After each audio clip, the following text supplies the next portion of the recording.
Okay, well, a few people are still just getting their seats, so I'll just start with a basic intro for the event before I dive into the presentation. So thank you all for coming. My name's Ryan, and I'm the chair of the Maoist Communist Union. We're a pre-party organization here in the United States. And what we mean by pre-party is that we don't think we're yet a vanguard party of the working class. That requires a large scale of organization far beyond what we are at present. But we're an organization which aims to build that. What is a vanguard party? It's a party which has really achieved the fusion of Marxism and the working class movement, especially the advanced element of the class. And so what we aim to do is, in our modest way, contribute to the creation of that party. We think we have some good ideas, some good organizing, but that's a big task. And the reason we think there's a need for such a party is, well, really what Lenin says. He says the masses are made up of classes. Classes are led by parties, generally, and parties are led by the best representatives of the class. He says all this is elementary. Unfortunately, for a very long time in this country, we haven't had a real communist party capable of leading the struggles. And I want to be clear, the vanguard party of the working class, it doesn't just care about the immediate economic interests of the workers, better wages, hours, or conditions, or just the need to overthrow the bourgeoisie, although that is very important. It aims to lead all the popular struggles in the society, all the oppressed groups, strata, and classes, to rally them together to overthrow their common oppressor, the capitalist class, and in the US, the monopoly capitalist class, the imperialists who run this country in a global empire. So hopefully that clarifies a little bit in very general terms of what we aim to do, which is a pretty ambitious goal. And with this war starting, it does seem like, as the title of the event indicates, the empire is unraveling very fast, actually. I don't want to be hyperbolic. We're not about to have revolution tomorrow. We're a very long way from that. But things are moving at a pace globally in terms of the unraveling of the US empire that I didn't imagine we would see in these years. And it's quite an exciting and hopeful thing. I hope by the end of this presentation, you are at least partially convinced of that thesis. Because the dominant sentiment on the US left at present, and I'll get into this a little bit more later, is, oh, this is another bad war. It's another bad thing the US government is doing, Israel's doing. Okay, what else is new? And yeah, that's a good question. The entirety of the existence of Israel from its very founding with the Nakba has been one horrible atrocity after another. And the US government, for our whole lifetimes, has been at war. With one country or another invading, bombing, genociding, etc.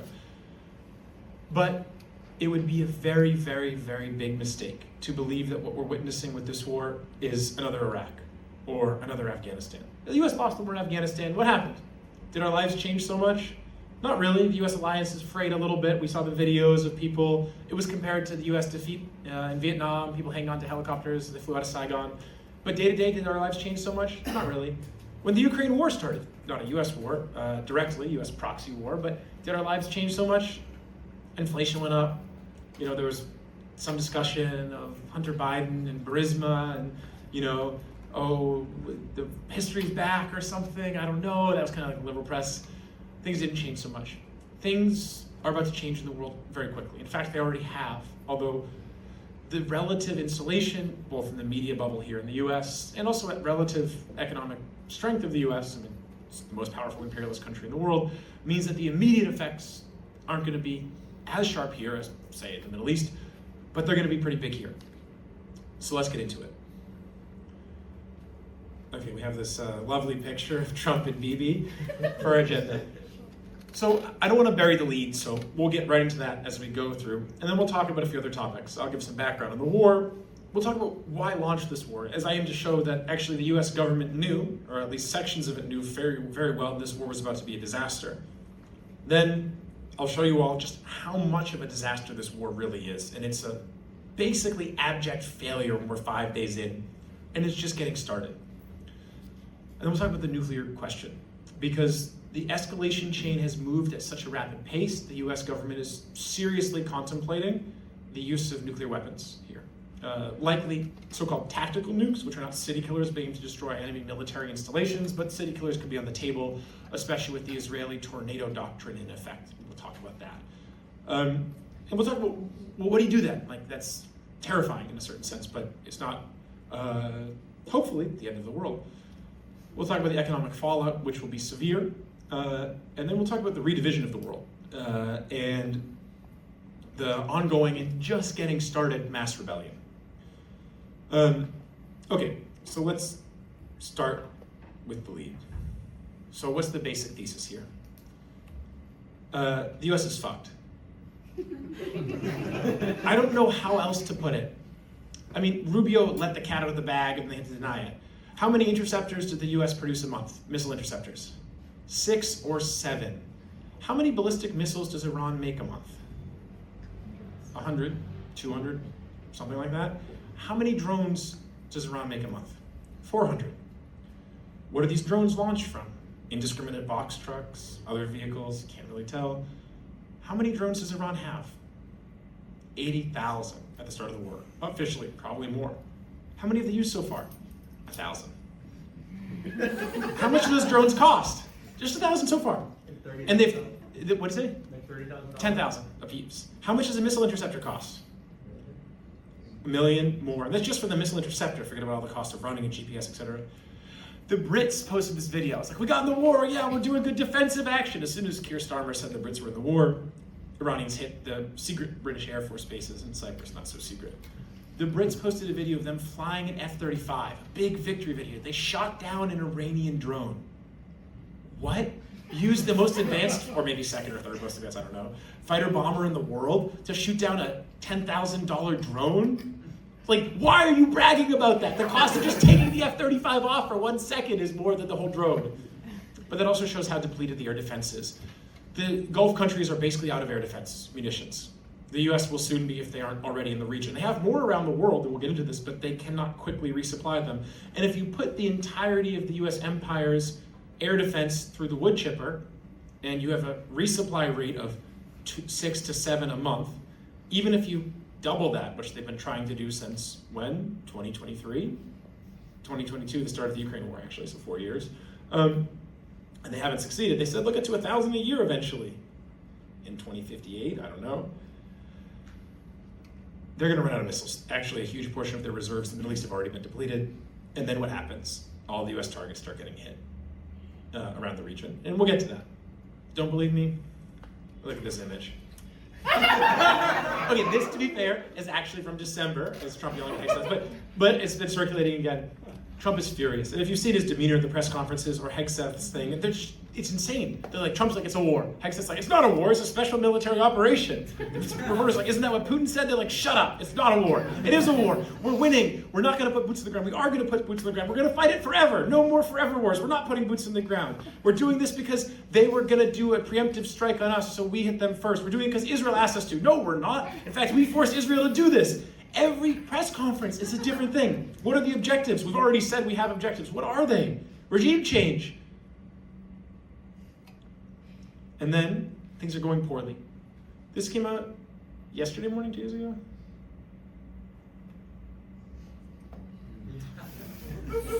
Hegseth briefed the troops.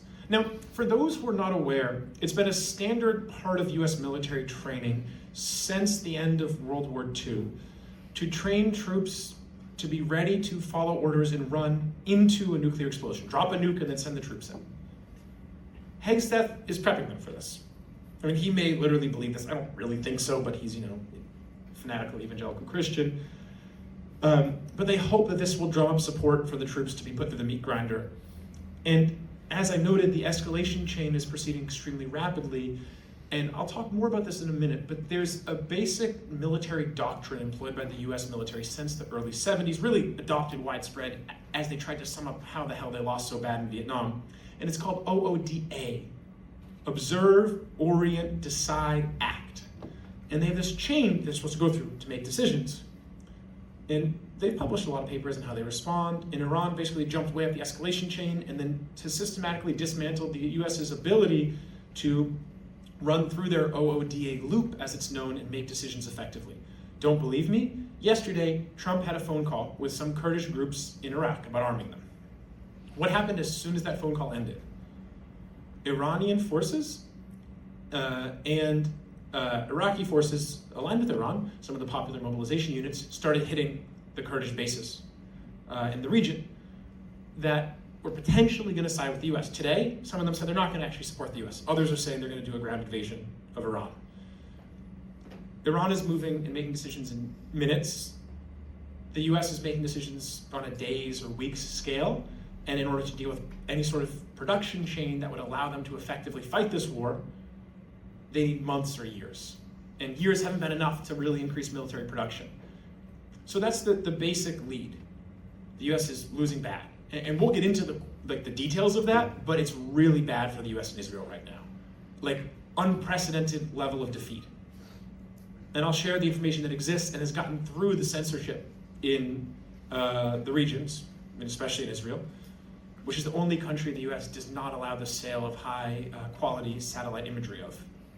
The only country in the world that you could sell high quality satellite imagery of the US, but not Israel. So, why is this happening? And I haven't convinced you of the thesis, but I'm going to explain why I think this defeat is happening, the idiocy of going to this war, which imperialist war always involves some idiocy, but this is not Iraq 1 or 2 or 3 when they go back in after the counterterrorism plus of just drone striking the country and hoping that would work that Obama came up with. Didn't work. This is something else. So why make such a stupid decision? Like, some people said, oh, this doesn't make any sense. Why would the imperialists implode their empire and fight a war they're so obviously going to lose when they were saying beforehand they're going to lose? They must be coordinating this. And if you've seen online, some people have been saying this is all for show. It's just like a big thing so Trump can satisfy the Israelis or something. I don't know. The first is that there's real imperialist arrogance. Now, I want to be clear about that. This is not a question of Trump's individual subjective temperament. I mean, that's a factor. What I mean is a bit different. There's structural problems in the US empire. For example, if you go back to Nixon, every single president the US has seen since then, every single president for the last 50 plus years has issued more executive orders than the last. Way more, actually. This has been an objective requirement of the ruling class. Congress is deadlocked, there's lack of confidence in Congress, there's all these problems actually in the systems of checks and balances that they have. So what do? Concentrate more and more decision-making power into the executive. It leads to certain problems. Individuals actually have a bigger sway. But also the very nature of the US bureaucracy has changed significantly. There's been lots of cuts, there's a lot less objectivity, there's a lot more open corruption. I mean, presidents have been corrupt. I mean, read about Lyndon Johnson. That man was extremely corrupt. But it's a different thing to have the White House rigging the length of press conferences so they can win $1 million bets on Kalshi and Polymarket. I mean, that's where we're at right now. Trump basically, with Hunter Biden's corruption, that was kind of like hush-hush a little bit. It was a big scandal that there was the emails 10% for the big man, and Hunter was doing these terrible paintings that everyone was giving money to. Trump opened up a fucking meme coin, and everyone poured money into it, and he knew who it was, and then the thing crashed. They have the American Bitcoin company. I mean, the level of corruption is unprecedented. It's open. So this indicates the structural decay in the US society overall, and in the ruling class in particular. And we can see the arrogance here in the fact that they've massively underestimated Iran. They didn't believe the Iranians would hit back. They thought it would be like Venezuela. They said as much. Now, Venezuela, for those who aren't aware, and the Venezuelan government's statement basically supporting the US and Israel here and make this 100% clear, Delcy Rodriguez, and maybe even Maduro himself, it's not clear, cut a deal with the US. And they're now towing the CIA-US line with a little bit of light distance from it. The Iranian government was not willing to do that. They were not willing to surrender. And the Iranian population is not willing to surrender. Not that the Venezuelan people wouldn't have fought heroically if the US had invaded. I'm sure they would have. But the level of commitment to not being made a US colony again in Iran is very strong. I mean, they remember what it was like under the Shah. They fought very hard against that regime and eventually overthrew it. And while the present government has a number of different issues, let's just be real. It's a hell of a lot worse to be a US-Israeli colony or to have your country Balkanized. I mean, literally, look at what happens. We call it Balkanization. Look what happened to the Balkans. Okay. The second reason for this Iran responded extremely decisively. I mentioned this earlier, but the US had war gamed this thing out. And we'll talk about US war games and US war games with Iran a little bit later. But they believed that Iran would respond roughly in kind. They'd had the little 12-day war thing, and the US hit some facilities they warned Iran in advance of, and Israel tried to escalate it a bit, and Trump backed off from the escalation. And so they expected a similar response, a bit symbolic, maybe hit a few targets. I think Iran did some damage to Israel in response in the 12-day war, but Iran jumped 3 steps up the escalation chain. And rightly so. If the US attacks, are you just gonna play by the rule book that they expect you to play by? No, Iran hit extremely quickly and decisively the US bases in the area, and in particular the key radar facilities that are essential for the US maintaining its combat effectiveness and operability throughout the region. For those who don't know, the US military operates on an extremely centralized system of decision making, which requires basically top-down chain of command, access to a large array of information. A huge portion of things get fed into a big system that relies on a bunch of radar arrays, GPS, etc. Iran targeted those radar arrays, and we'll talk about how many they've destroyed. It's staggering. And then they've also been engaged in, I think, fairly sophisticated GPS jamming. And if the US doesn't have the GPS stuff, the precision-guided missiles don't work. So the bombs the US has been dropping on Iran, at least a good portion of them, are being dropped without their GPS guidance system, which means they're no longer smart bombs. Why? Because if the GPS jamming is off, you can't really guarantee it's hitting where you think it's hitting. So if the GPS jamming is on, if the GPS system isn't working. The US did not anticipate these things and was caught very flat-footed, and then has been flailing about trying to respond. At present, the US is facing, and is just beginning to face, we're 5 days in, but I feel very confident that events over the last day only reinforce this. It's worst military defeat ever. Maybe, you'd argue the War of 1812, the US got hit pretty bad, I don't know. But if we're digging that it's way worse than Vietnam. Because in Vietnam, the US had to retreat from Vietnam. Were US military bases around the region destroyed? No. And this is just getting started. We're 5 days in. We're 5 days in. Bahrain, Qatar, UAE bases, they're gone, or effectively gone. US Embassy and CIA headquarters burned in Saudi Arabia. CIA built a base in UAE, found and destroyed. US key personnel meeting secretly in a hotel, droned while they were meeting. A bunch of them, actually, in different hotels.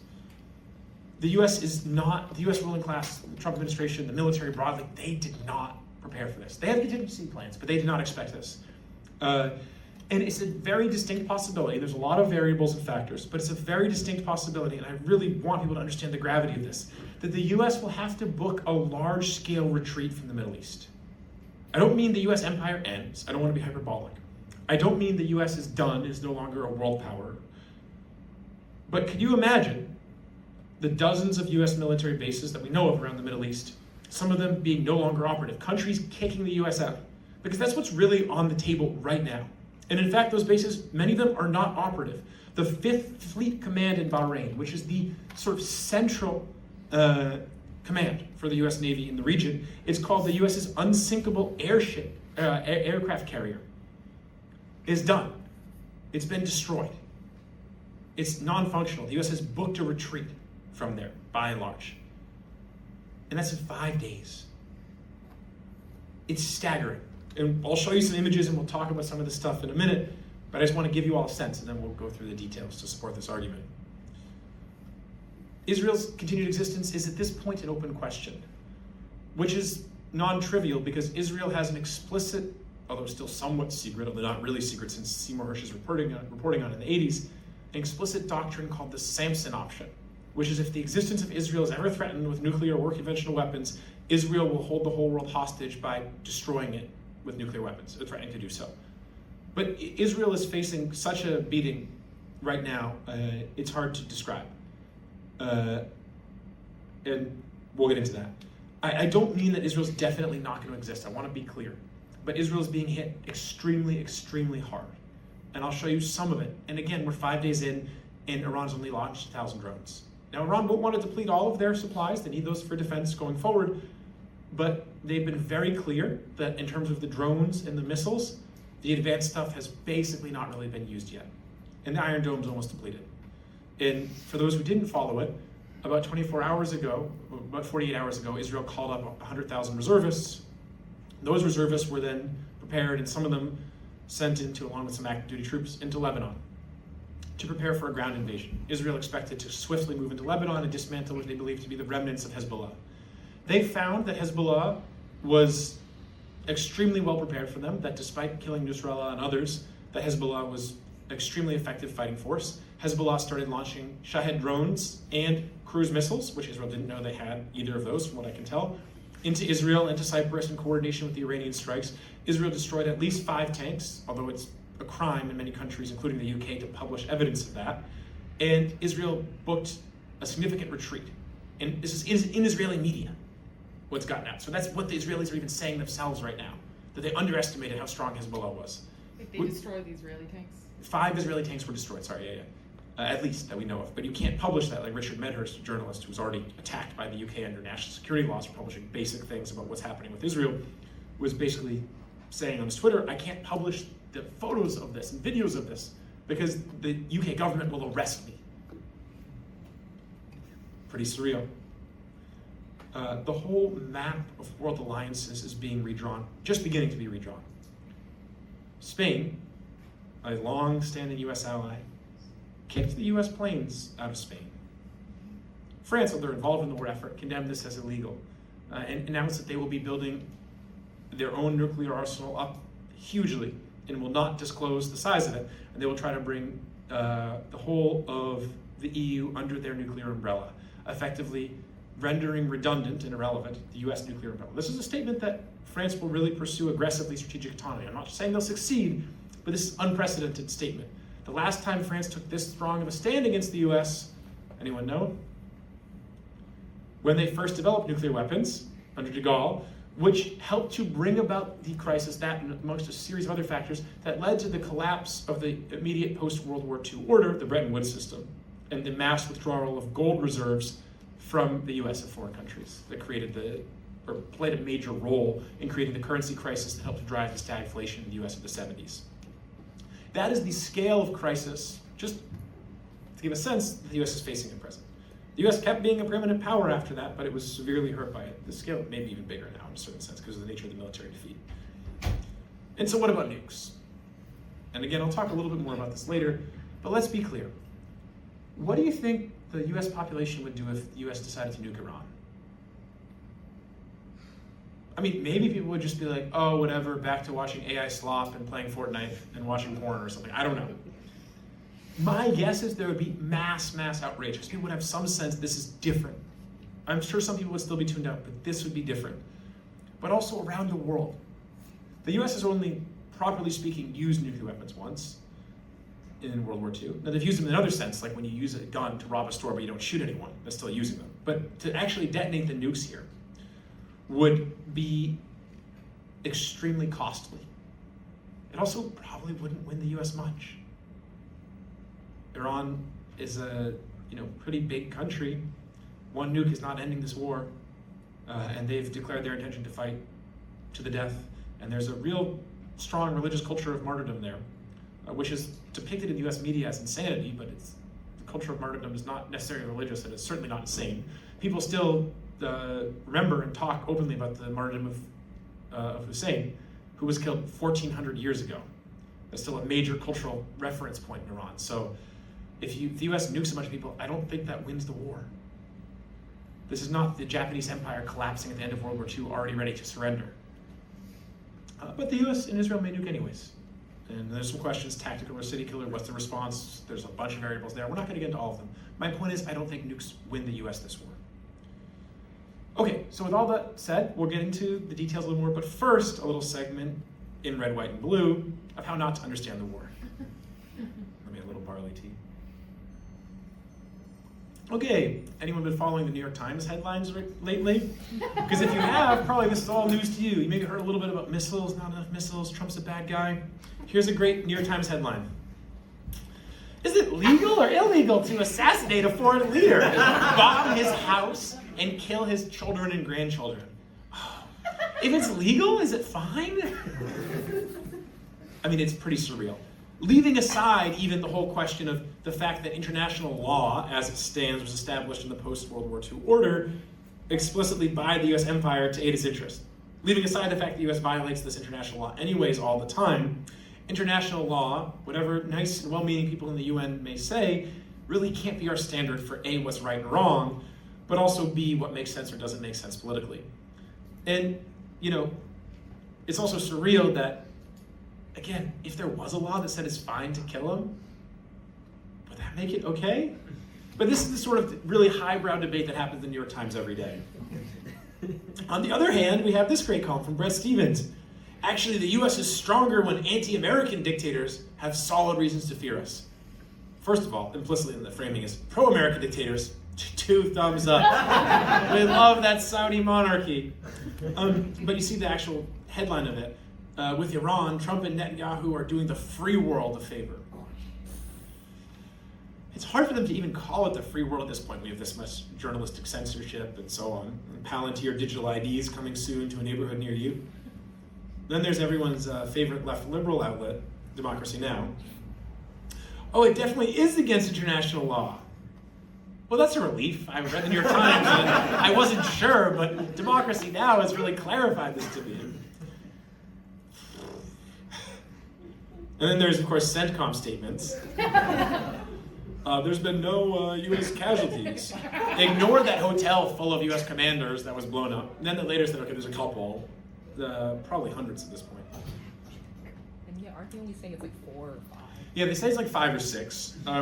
But the meeting that was hit was of the commanding officers, one of the meetings that was hit was of the commanding officers and maybe also CIA people in Bahrain. So even if that is only 5 of them, and I don't think it is, 5 commanding officers, how do you think the US Navy is doing in an extremely top-down structure? Anyone have any history in the military? For those who don't know, you're not really supposed to be asking many questions. You follow orders. The people above you, they decide, and maybe you have a tiny bit if you're like an NCO or something, or a major, has some decision-making power, but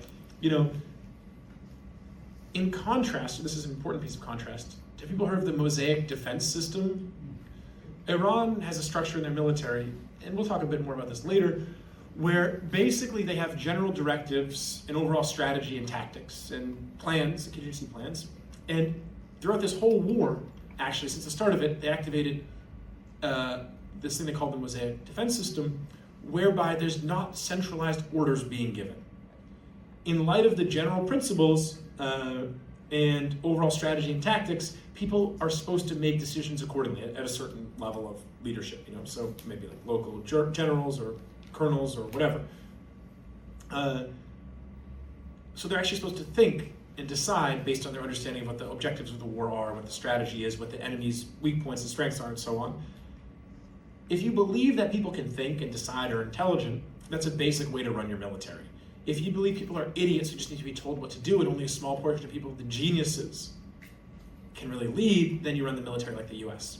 And those genius generals and CIA heads like Petraeus, how did they do in the last few years or decades with US wars? They lost every single one and kept getting promoted. And this is another structural problem. I referred to the arrogance earlier, and I forgot to mention this, that the US military, you lose, you mess up, you get a bunch of people killed, you get promoted over and over and over again. Was there any real accountability? No, there was this thing briefly called SIGAR, which is Special Investigative General on the Afghan War, and they did some real investigation into what the hell went wrong. And you know what the US military decided after that? First, we're not going to implement any of the suggestions. And second, no body like this should ever exist again. They literally we can't have an investigation into why we fucked up. And if you read the SIGAR reports, they're extremely interesting. We wrote a paper on the defeat in Afghanistan that drew heavily on those reports. They give a sense of how much of a disaster a lot of the US policy was. The US military made no major changes. The few generals who were more critical, and I'm not saying these are progressive people, but people like Michael Flynn, who's now promoting QAnon stuff. He doesn't really believe it, but he promotes it to try to gain power. He was one of the people who was more critical, and he spoke frankly about some of the idiocy of the other generals. What happened to him? He was going to be actually Trump's Secretary of Defense in his first term, and then the FBI basically entrapped him and tried to force him to say he committed a crime and bankrupt him through legal fees, and he backed out of being in the government. And he was kind of iced out. No, the guy sucks. He did go on the record and talk about Obama's disastrous Syria plan to Seymour Hersh, which is pretty interesting to read. But that sort of critical pro-US empire mind was not accepted in the Pentagon. so you get a sense of what yes men they'd look for. This is the Times from today. There will be no let up on attacks in Iran until you run out of missiles. Okay, but let's take a look right up here on the right. Iran's secret outreach highlights Trump's challenge. I don't know if people saw this article today. The Times said they got notified that secretly Iran actually wants a ceasefire. They're bending under US pressure. Iran immediately said this is bullshit. Because actually it's the opposite. Immediately after the strike that killed Khomeini, when the Iranians started hitting the US, Trump freaked out and said, let's have a ceasefire, let's have a ceasefire. And Iran said, Trump called us for a ceasefire. We have no interest in a ceasefire. We will decide the time and place this war ends, not Trump, which is accurate. Why, when you're winning on every single front, would you seek a ceasefire? Only if you read the New York Times and the various other pro-US empire papers, whether they be a flavor of Democrat or Republican, would you believe that maybe the US is winning? And even that illusion will end soon in those papers. And if we look at the article here, you can see a little bit. Oh, the CIA, they reached out indirectly to the CIA. It's a classic New York Times piece. We heard from the CIA something. Here's the CIA's info to us. Like literal mouthpiece for the CIA. And this is actually, unfortunately, the typical way the New York Times runs these days. Seymour Hersh, when he was at the Times back in the 70s, noted his horror at realizing that his editor, all of his secret sources in the White House, was just Henry Kissinger calling up and saying, hey, let me just tell you what's really going on. And the guy uncritically published it. Yeah, it's pretty surreal. So here's what an Iranian news agency said. It's pure fabrication. It's totally untrue. And that's just the basic reality of it. And again, this becomes a lot clearer once you see the details of actually what's happening in the war. Okay, but let's just talk briefly about, before we get into the details of the war, just a basic principle to help guide us. And for this principle, we'll look to Lenin. And so Lenin, in his text Imperialism, the Highest Stage of Capital, or of Capitalism, notes, what means other than war could there be under capitalism to overcome the disparity between the development of the productive forces and the accumulation of capital on the one side, and the division of colonies and spheres of influence for finance on the other? Now, okay, this sounds maybe intimidating. Oh, what's productive forces, accumulation of capital? Our eyes can kind of glaze over, but it's not so complicated. Now, Lenin's talking about a fairly different situation than right now, and I'll get into that a bit and then try to explain some of the differences. But what he's saying is, look, and he's writing this in the midst of World War I. Before World War I, there was a lot of the old colonial powers. And once capitalism had really developed into its monopoly phase around the rise of the 20th century, the world was divided up. You know, Britain had some colonies, France had some colonies. Maybe you all have heard of the race for Africa. Some of the other European powers like, oh shit, let's grab some colonies in Africa before the whole world is seized. Late to the game of loot and plunder and rape and pillage. And then the world was divided up between these different powers of different strengths. Now, some of the powers were rising powers. For example, the US and Germany at the time. They had a higher rate of profit. They didn't have as many old factories. They had new state-of-the-art factories. In contrast, in Britain and France, the factories were actually a lot older. The rate of profit had fallen. The productive forces were developing much quicker in Germany and the US. And so by the law of capital, these, in terms of like fair share based on how much power you've accumulated, how much dead labor you've sucked from your population and put in the hands of the billionaires or millionaires at that time, how much of the share of the world should you have? Well, Germany, the US, others were rising, said we should have more. Japan. Did the old powers want to give that up? No, Britain's not going to give up their colonies. They spent a lot of indigenous people's lives to hold on to those. They killed a lot of people to hold on to them. I mean, according to some estimates in the late Victorian period, about 90 million is known as the late Victorian Holocaust. Pretty brutal. They're willing to kill those people to get the colonies. They're not about to let them go. And so eventually this led up to World War I, clash between the great powers of the day. Now, I want to be clear, Iran is not a power like the US. But is the US about to give up the Middle East, even as a declining empire, peacefully? No, absolutely not. Show of hands, who saw or at least saw about Tucker Carlson's disastrous interview with Michael Huckabee. I mean, it was incredible. And Mike Huckabee is really dumb. And if people didn't see, he put out an AI statement about how to evacuate for everyone in Israel. The man is so stupid. And Tucker played him like a fiddle. And Huckabee basically supported based on like some lines in Genesis, which he couldn't even keep straight, Abraham or Abram, like two different people in the Bible. He didn't know the difference. Real great Christian, you know? That Israel should span from the Nile to the Euphrates. And he just kept saying it. Tucker's like, what are you basing this on? Now, I want to be clear. First, Tucker is a U.S. imperialist. He's got ties to the CIA. His father worked at Voice of America. He represents a certain faction of the U.S. imperialists who don't want to just do whatever Israel says. And I'm being a bit hyperbolic, that's not quite how it works. But they're more critical of Israel. They want to align more with Qatar and Saudi Arabia.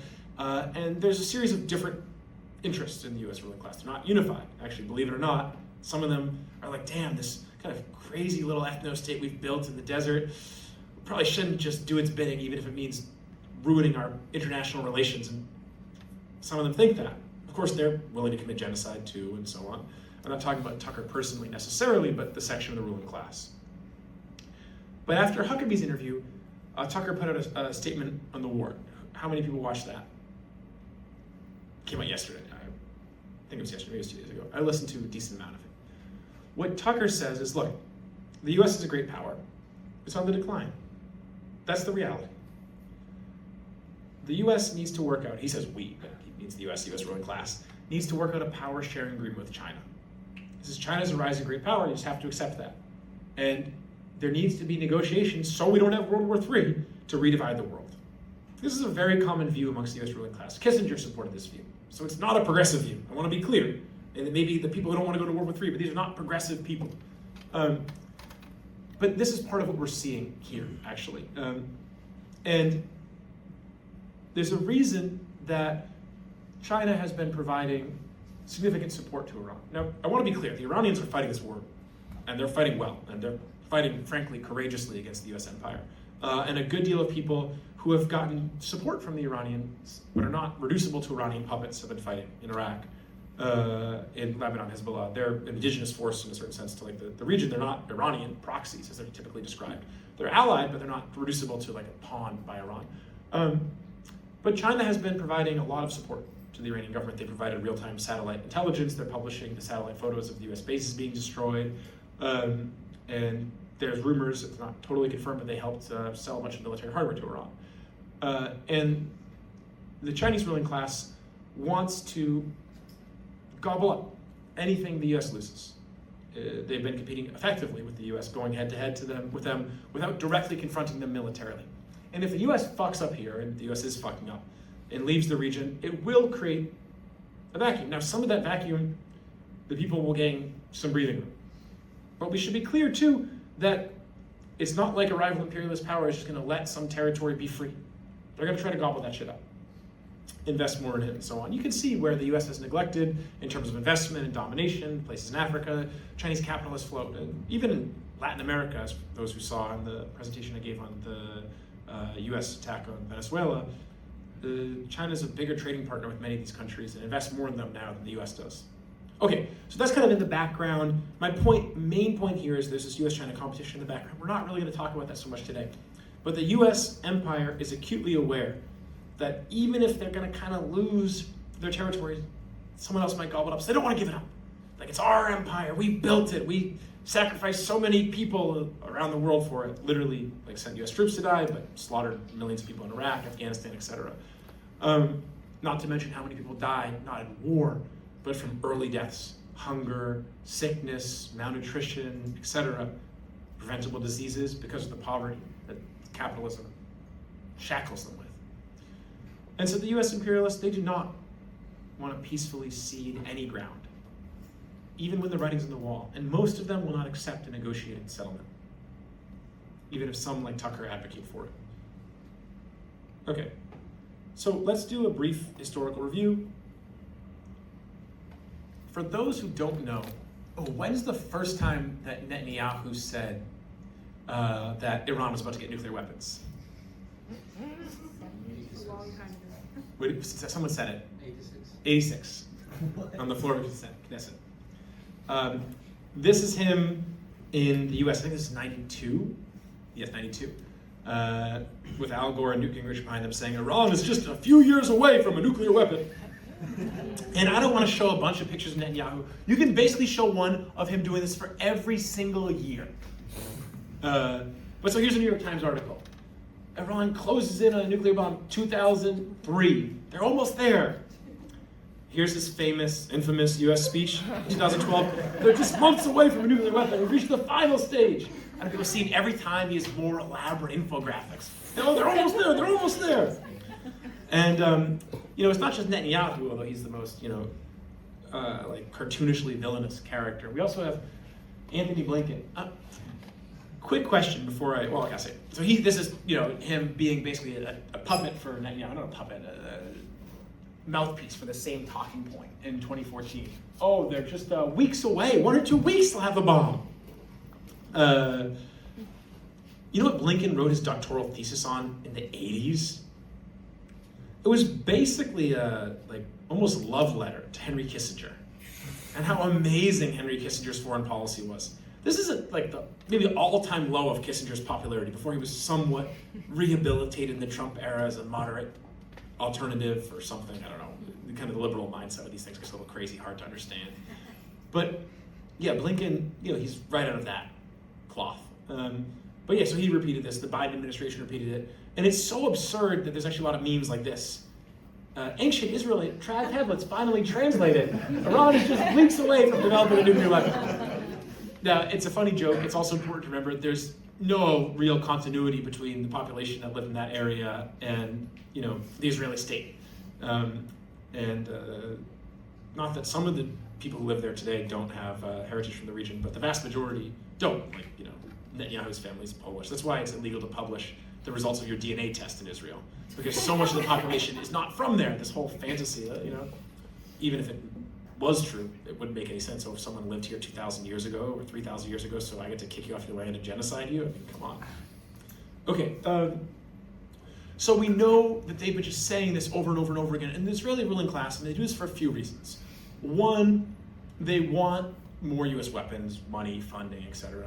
But they also do want to fight a war with Iran. They've wanted it for a long time, at least a section of them.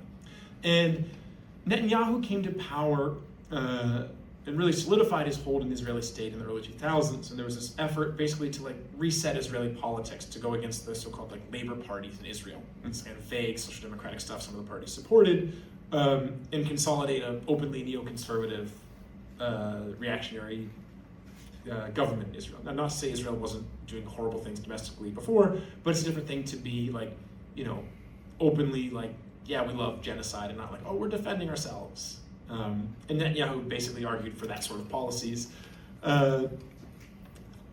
And most of the ruling class lined up behind him. This question of war with Iran, how to put it, what do they hope to accomplish effectively? It seems crazy, in light of what's happening now, and in light of the fact that Iran's 92 million people, Israel's a tiny little thing the size of New Jersey, Iran's huge. But they actually believe that through a war with Iran, they can divide Iran into a bunch of tiny little statelets. And you don't have to believe me, this was actually recently published in a policy paper in 2021 by this woman, who's named Brenda Schaefer. She also published the Spark Notes version of this paper, which is fairly long, in the Daily Wire, Ben Shapiro's little news service. Yeah. And you can see, I just highlighted a few things from the policy recommendations. The intelligence community, the CIA and NSA, should assess Iran's ethnic minorities and hold hearings on them. And they should really focus on building influence amongst these groups. I mean, this is a plan for a color revolution, a balkanization, and a bloody ethnic war to divide Iran.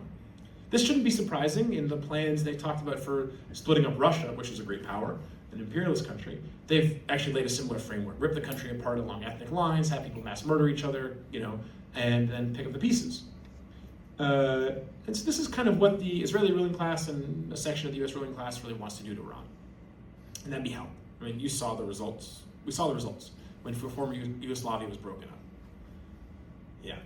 Okay, so why haven't they done this? Why is the US ruling class till now held off? I mean, Iran was part of the axis of evil after 9/11, the whole war on terror. There was basically casus belli to go wherever. And, they could just make up WMDs. We saw they did that before. That was feasible then to convince the American public. People are a little more cynical now.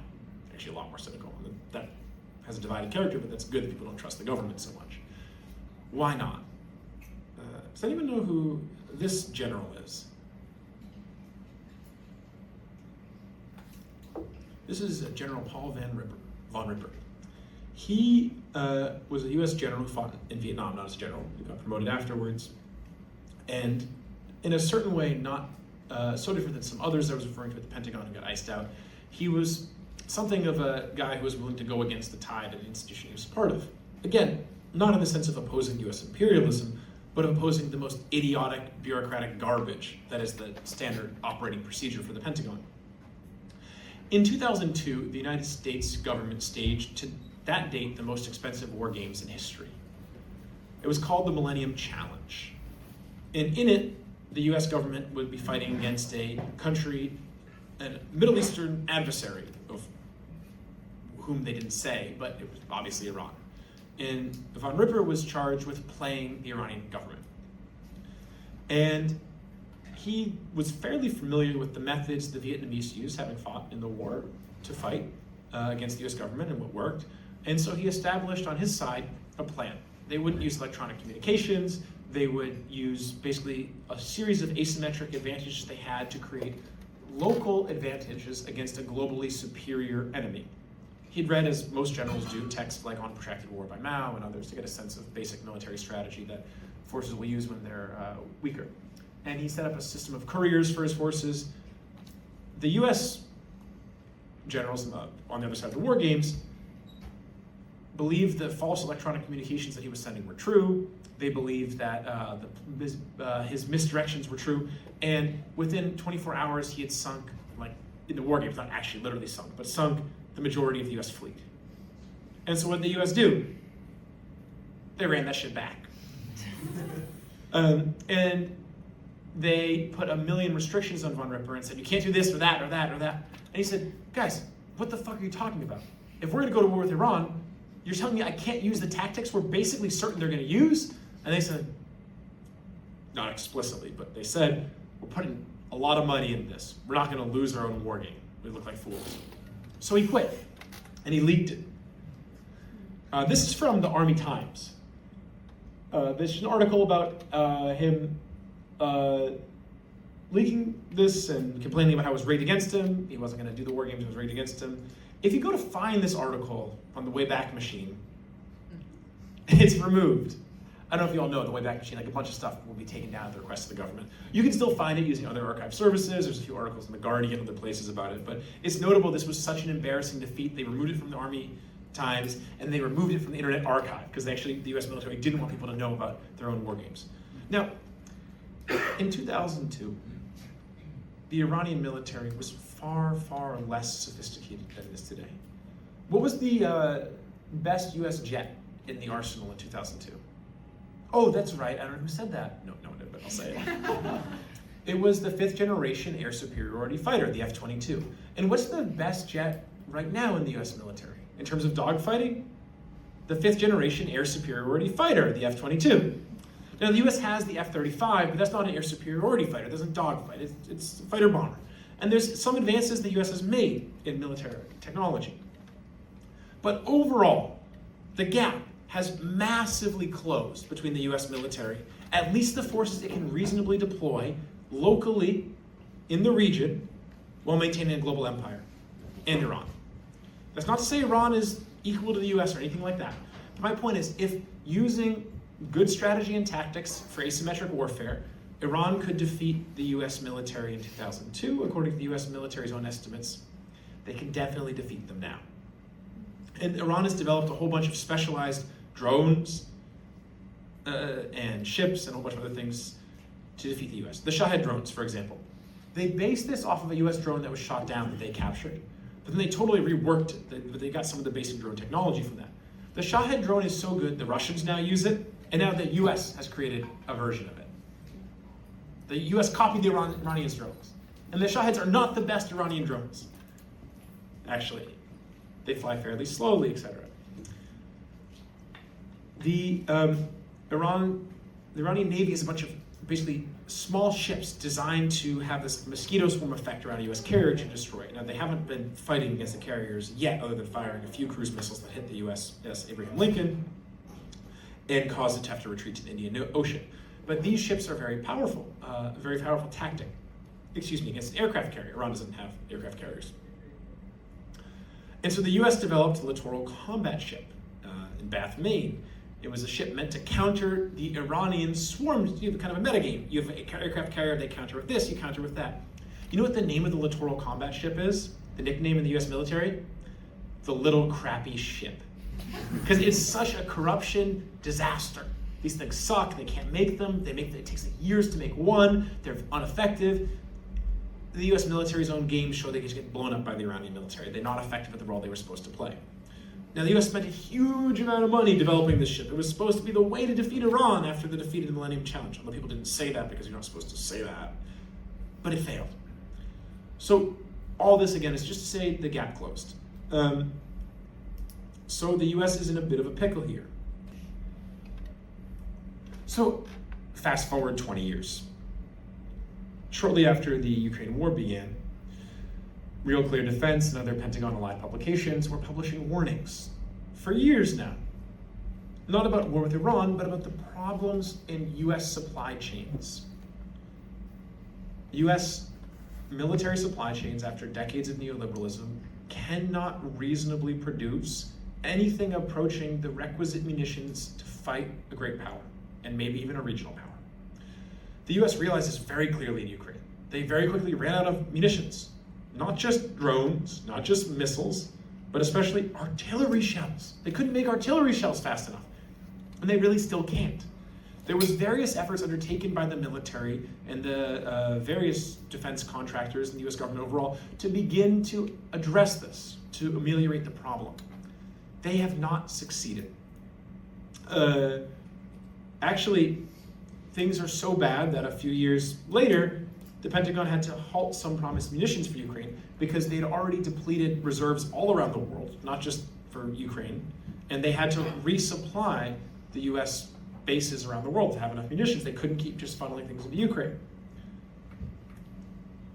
And so right before this war, one of Trump's generals leaked to the press, his top general, Dan Raisin Kane, as Trump always likes to emphasize in his tweets or whatever, Truth Socials posts about them, that he leaked that the US does not have the munitions to fight this war, don't have the missiles, don't have the interceptors, can't do it.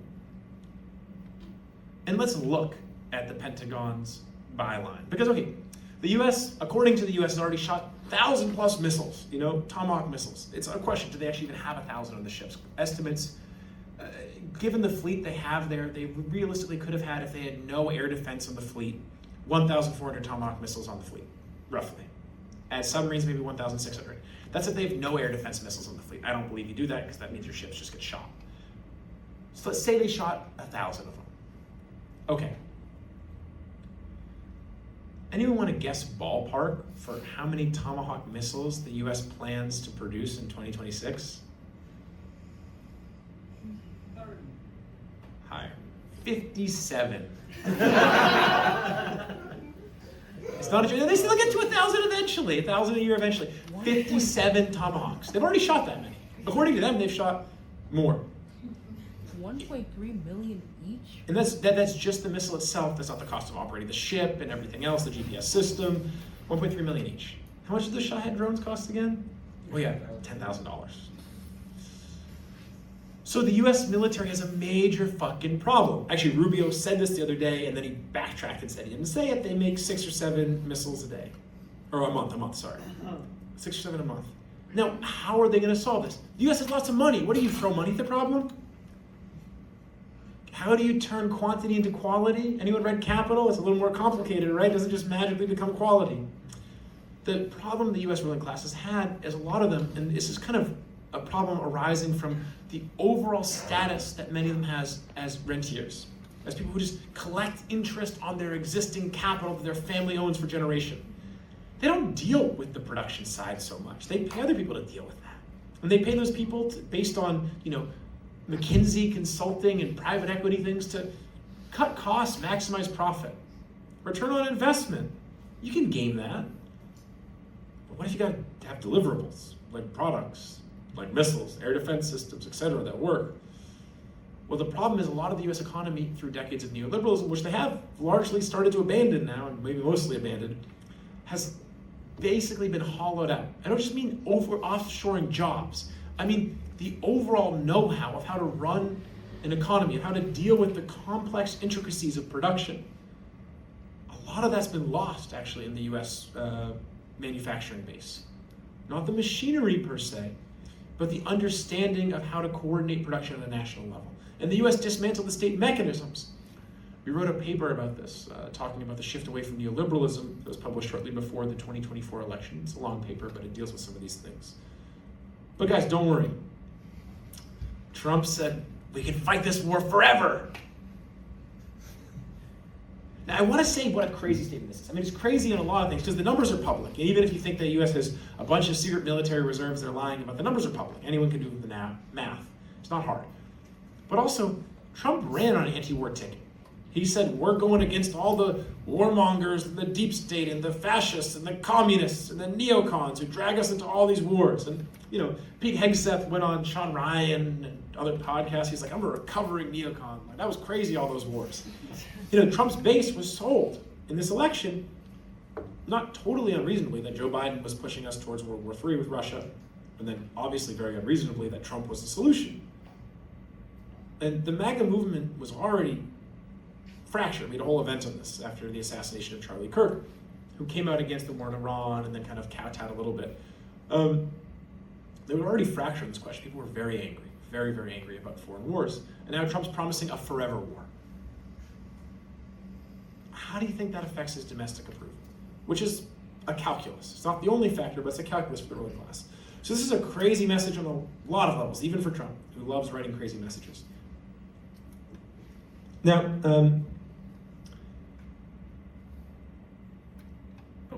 let's remember, okay, so he said right before this, this is actually not the right message. I'm talking about the forever war. This is right before the war, so I'm sorry I gave a whole speech about this, or a little bit about it. This is him saying, actually, we're fine, Raising Cane's gonna fight this war, etc. We'll get to we can fight for forever in a minute. Let's remember the poop problem. Has anyone read Gravity's Rainbow by Thomas Pynchon? It's a fantastic book. Gravity's Rainbow refers to the missile arc. And Pynchon is a really incredible writer. It's about the end of World War II and the establishment of the potential for a missile war after World War II. One of the things he talks about as a joke is the idea after the Nazis had this incident where they had to deal with some poop on a submarine that got blown up, that they were going to develop a bunch of toilet ships to stop the poop problem. And it's a big funny joke in the middle of the book. And the joke is that actually the Nazis only built one of these, but they were going to build 1 million toilet ships, and all the sailors could go on those ships, and they're especially equipped for poop, and then you'd never have any toilet problems again on ships. But it's like literally true now with the fucking, the USS Gerald Ford, the most advanced and best aircraft carrier in the world, supposedly, the best in the US fleet, clogged full of shit. And supposedly the sailors, to protest after being stuck off the coast of Venezuela, blowing up random fishermen for months, 6 months, which is supposed to be the end of their deployment, extended to 8 months, are then being sent across the world. What do? They start taking their uniforms and towels, anything they can get, and flushing it down the toilet to make the poop worse. Not because they want to live in a shit, but because they don't want to fight a war. And they don't want to be fucking stuck for another 12 months or whatever, endless deployment. So you have no missiles, you've got your own assessment says you can't win, you've got no clear real war objectives, you've totally misunderestimated the enemy, and now your own sailors are mutinying before the war even starts. And as we'll find out, the US also can't defend its own bases. And then, right before this whole thing happened, remember all those protests in Iran? Now some of those protests, just to be clear, there was some genuine protests that started. People were facing real price hikes. Very quickly, Mossad activated a series of sleeper cells who were armed and started shooting people, burning, causing total chaos. Handala, which was just banned from Twitter yesterday, Iranian state hacker group hacked. They revealed hacked into the Israeli security. They revealed a few things. A bunch of stuff was very interesting. First, they revealed the commanding officer guiding these riots and the coordination between the Israeli state and Mossad and the riots that were playing out. Again, there was real genuine protest and those were co-opted. And then very quickly, the popular sentiment turned against people burning down mosques and hospitals and shooting people in the streets. This is a hack of Sapir. Now, I want to be clear how crazy it is that Israel still wanted the war after this was hacked. Sapir is supposed to be this untouchable, vacuum-sealed defense coordination thing in Israel. That's like the layer that coordinates between Mossad and the IDF and the internal security in Israel and keeps it all airtight. And it's, everything's air-gapped and so on and so forth. Here's the guy who runs it. Not publicly known that he ran it. Here's his photos of him, selfies with his family on the beach, him with his wife, everything. They had it all. They published it all. This group has gone on to hack the Israeli National Defense Security Services. I forget what's it called. It's the big think tank that's integrated with Mossad. I forget the name of it. It's NDSS, but I'm forgetting it. They hacked Saudi Aramco yesterday. They've hacked like 15 different things across the Gulf to show what they can do. And now they're banned from X, so we don't even know what they're hacking. But this is a slap in the face to the Israeli intelligence, who's supposedly so superior and can find anyone in the world and kill anyone anytime and has the Where's Daddy app. For those who don't know, Where's Daddy is an application that Mossad developed that specifically aims to assassinate people when they're at home with their family. And it's very effective. So it basically is meant to say, if you're an enemy of Israel, we'll slaughter you with your kids. No one's safe. And this is the Iranian state laughing in their faces and publicly shaming them and saying, look, we've penetrated the highest level. For those who didn't see, a key person in the war cabinet was an Iranian sleeper. That was revealed this past fall when he got caught. He'd been there for a long time. You can see photos with him with all the top Israeli officials. So Iran had penetrated deep, deep, deep into Israel's intelligence services, and they still went ahead with this war. And here's a little analysis of the breach. You can see that I took this screenshot today. This post is now unavailable. It's taken down their whole handle, and they put up like 5 different accounts. They all keep getting banned. And this is just a little bit of explanation of it. You can read it. I'm not going to read it out loud. But his phone was hacked in the meetings he was in, the general who runs this. It gives you a sense of just how significant this is. And then, of course, right before the war is about to start, as if things weren't already bad enough for the U.S. ruling class, we have the Huckabee interview that we just talked about, which is, maybe the most disastrous U.S. politician, diplomat interview ever. And I talked about it a little bit, but Huckabee basically said, yeah, Israel has the right, because of the Bible, to the whole fucking region. And he couldn't talk clearly about the Bible. He couldn't talk about any policy. He didn't know anything about the whole region. The man is an idiot. We kind of knew that. He also, for those who didn't know, he famously helped to get a Israeli spy who was a convicted pedophile in the U.S. who had abused a bunch of children out to Israel. And so Tucker asked him about this in an interview, kind of a hot topic given all the Epstein stuff and the Epstein's ties to Mossad. And Huckabee lied through his teeth about this and played dumb and pretended he was trying to clear the air, and Tucker eviscerated him on that too. But this interview was so controversial and so insane that right before the war, a huge number of countries allied with the U.S. came together and issued a joint statement against Huckabee. Which, now, many of these countries have U.S. bases, they're supposedly, and to some degree, they are helping the U.S. in this war. But the diplomatic fallout of this thing created major, major problems domestically in these countries and created major rifts in their ruling class. It's one thing, to be a comprador for the U.S. in Dubai. You've got your money to play around with. You can go and torture people in Afghanistan, like that one sheikh who was in the Epstein files. He personally tortured people and sent the torture video to Epstein. You can go and invest in plundering Africa a bit. You can hang out with celebrities like Andrew Tate and Ian Miles Chung, who admitted 2 days ago that he was the Reddit co-moderator with Ghislaine Maxwell. For those who don't know, Ghislaine Maxwell was the first Redditor to reach 1 million karma. And she moderated world news and r/politics and everything. And Ian Miles Chung, who's like Dubai, he was from Indonesia, but he's like in Dubai, he's there. So like, anyways, these people suck, is what I'm saying. So, but the UAE ruling class, it's one thing to get that and financing crypto people come there. It's another thing to basically be told that you're only in charge for now, and when the times comes, Israel's taking your land too.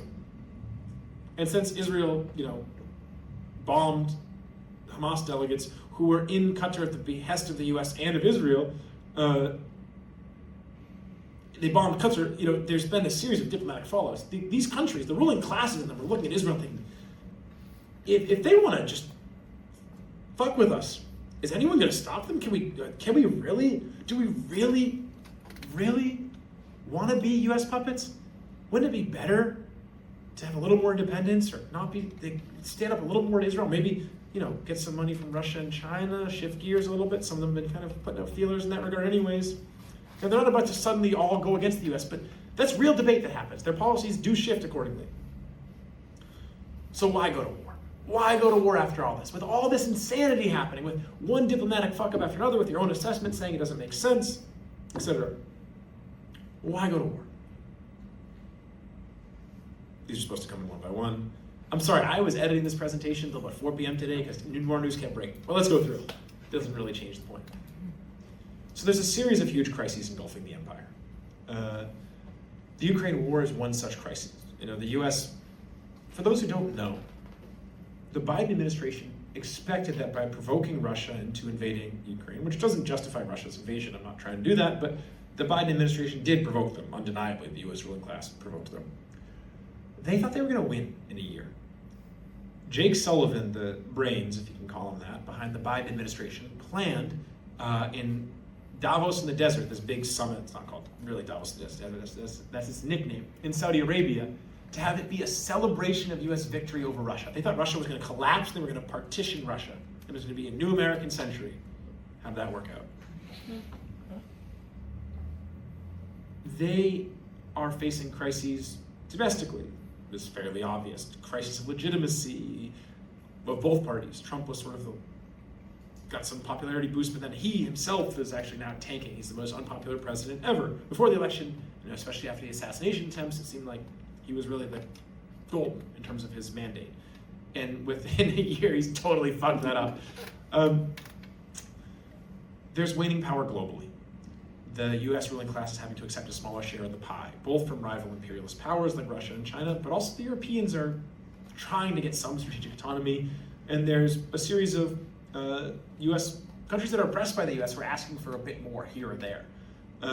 There's also cyclical crises in the capitalist system, and there's a lot of debate about actually the nature of those, but my argument is that we're not only approaching the end of the last 10-year cycle, and there's been every 10 years since the first capitalist crisis, roughly every 10 years, since 1827, another economic crisis. And we're getting there.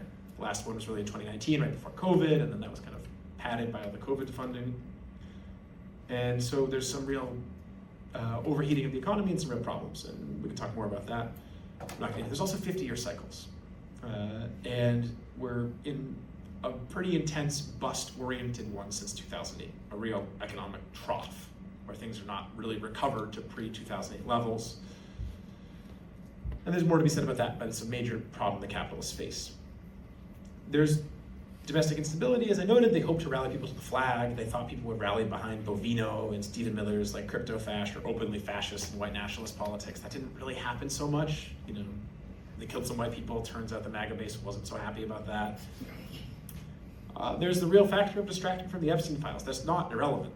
It's a big factor. The US ruling class has had just a small portion of those files out, and they reveal really horrifying stuff. But they also reveal a lot of how the US ruling class works. And no matter how much they try to spin some of that in terms of, oh, it's just about Jesus versus Satan or whatever, they're worried about the impact of this stuff and what it shows about how the US empire works, one administration to the next. There's also, as I noted, the arrogance and hubris. This is not just a matter of individuals, but it's baked into the very system itself. The imperialists and their disdain for the people means they generally underestimate mass popular movements and whole countries and their ability to resist. They're thinking, I wouldn't fight to the death for anything. How could the Iranian people fight to the death? Well, it turns out some people aren't just motivated by immediate personal gain and greed and can think beyond themselves. Surprising. There's obviously the structurally baked in subjectivity and decision making, which I already spoke about. And then there's the Israeli pressure. I want to be clear, Bibi personally wants this war, but he also needs this war. Before October 7th, Israel was rocked by a series of crises over and over and over again. And there was a bunch of elections and failures to form a government because they have a parliamentary system. And October 7th provided Bibi with cover to maintain his government, to maintain his position, but also he's under investigation for a whole bunch of corruption. There was huge mass protests against him. And if he's kicked out of office, he could face jail for life. He's worried about that. And even recently, there was a court proceeding against him. And then in the middle of that court proceeding, they launched offensive operations in Syria, so the court proceeding had to stop. So he personally actually has a strong incentive to have another war go on to keep him in power and not in jail.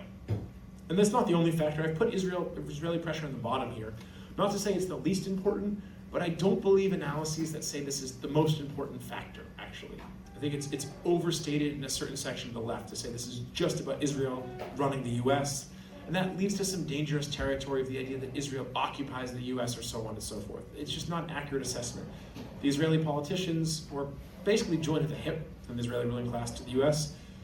They do exert a pretty powerful influence right now in the US. But if you really think the problem is Israel's occupied by the US, then politicians or political figures like Tucker Carlson become a lot more appealing. And that's very dangerous. So a section of right-wing populism could certainly tolerate a good deal of criticism of Israel. Okay, so let's talk the war proper. For those who watched the little briefing this morning from Pete Hegseth, you may have noticed this lovely map. What does this map look like? US winning. Yeah, guys, we're doing it. Epic fury. Not Epstein fury, epic fury. Not Epstein furry either, for those who saw the party in Mar-a-Lago. And there's nothing against furries, it's just kind of weird when their whole thing is like Christian values and then they have that sort of party. I don't know how they thought that would go over well with the base. But okay, so this map, look at how big those US strikes are. They're huge, red and yellow, and then look at the tiny little strikes from Iran. I mean, we're winning, guys. The map shows it. Okay, there's a few problems with the map, but let's talk first. Okay, the war starts, they kill Khomeini. Now, where was Khomeini? I said it already. He was in his house. He's 86 years old. He was in his house. He didn't go under a bunker. He said, look, if 90 million Iranians can't go into a bunker and can't be protected, I won't. He knew he was going to be martyred and knew the effect that would have. Now, maybe you could say it's a cynical political calculus. I don't know. But he also wasn't afraid of death and thought it made sense to rumors he had cancer maybe, I don't know. But he said he'd rather die fighting than die from cancer or anything else. He said that a few years ago. Again, I don't know if he actually had cancer, but... Okay, so they kill him. And then Trump immediately expected, we'll negotiate. We'll find someone who's not religious, they'll take over, Delcy Rodriguez, they'll be afraid. Okay, so what's wrong with this map?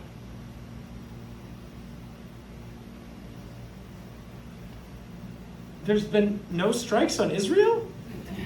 I mean, there's a lot wrong with this map, but there's been no strikes on Israel? Really? Because if you look at the Israeli evacuation warnings, this is from a few days ago in Tel Aviv. This is one. These are coming out every few hours, all day long. Here's one around Jerusalem.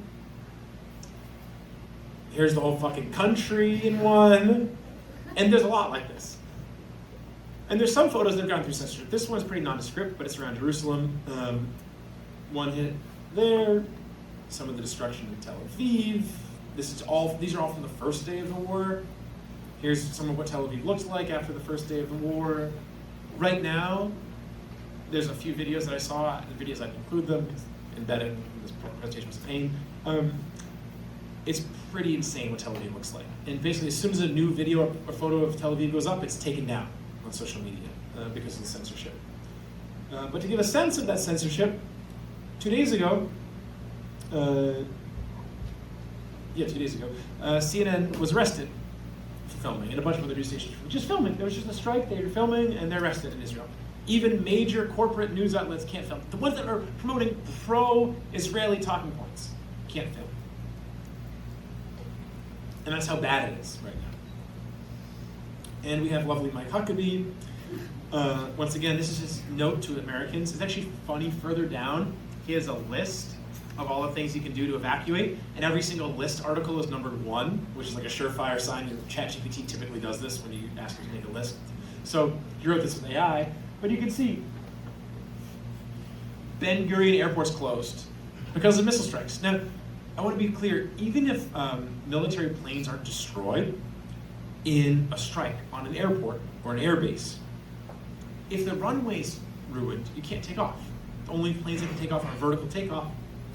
Of the Israeli military, there's not so many vertical takeoffs.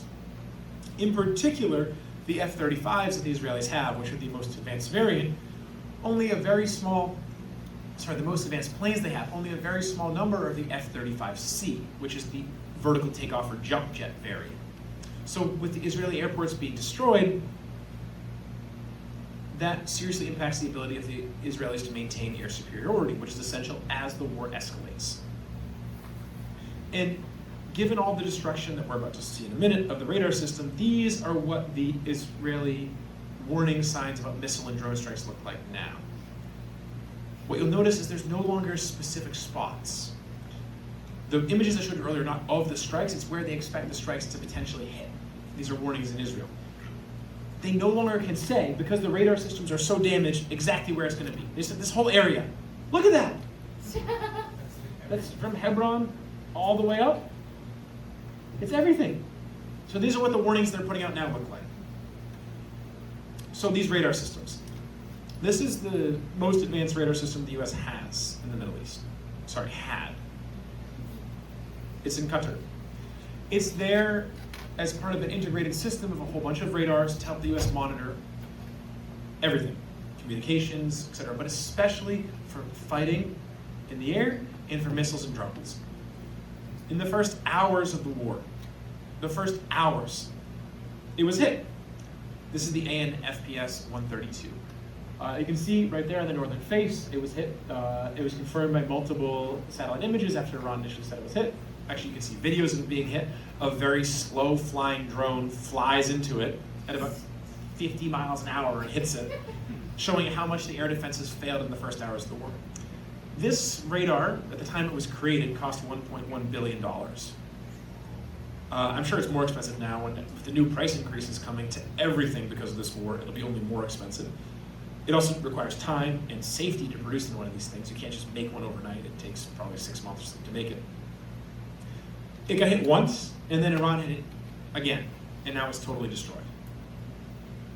They hit it again today. This is the most advanced radar. It forms a web of other radar systems, so let's look at some other ones. Here's one of the ones in Bahrain, at the 5th Naval Fleet. The 2 that are there are destroyed. Just to give you a sense, gone. What is this? Anyone know? It's not HIMARS. It's a THAAD. Terminal High Altitude Area Defense. How many of these are there in the world? Before the war started, there were 14. There are now 10. In the first 5 days of the war, the Iranians have destroyed 10. Destroyed 4. The last, as far as we know, there might be one more in Saudi, but the last one is in Israel. There may be one in Saudi too. The US is planning to maybe move some from around the world. The THAADs, in order to make them, they take a while to make. In order to make them, you need gallium. What is gallium? It's a rare earth metal for which China has a virtual monopoly. It's a rare earth metal that China just so happens to not be selling to the United States right now. Which means you don't make any more THAADs.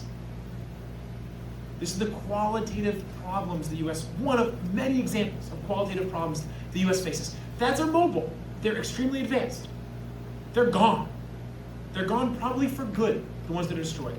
They may move some, as I'll show you in a second, from South Korea. And what'll happen to that one? It'll be gone too. The US air defense system is collapsing. This is not trivial. This is not minor damage. This is not some suicide bomber or some protest outside the green zone. This is destruction of the very fundamental infrastructure necessary for the US to fight wars. This is the THAAD, that's the other name, the AMTPY2.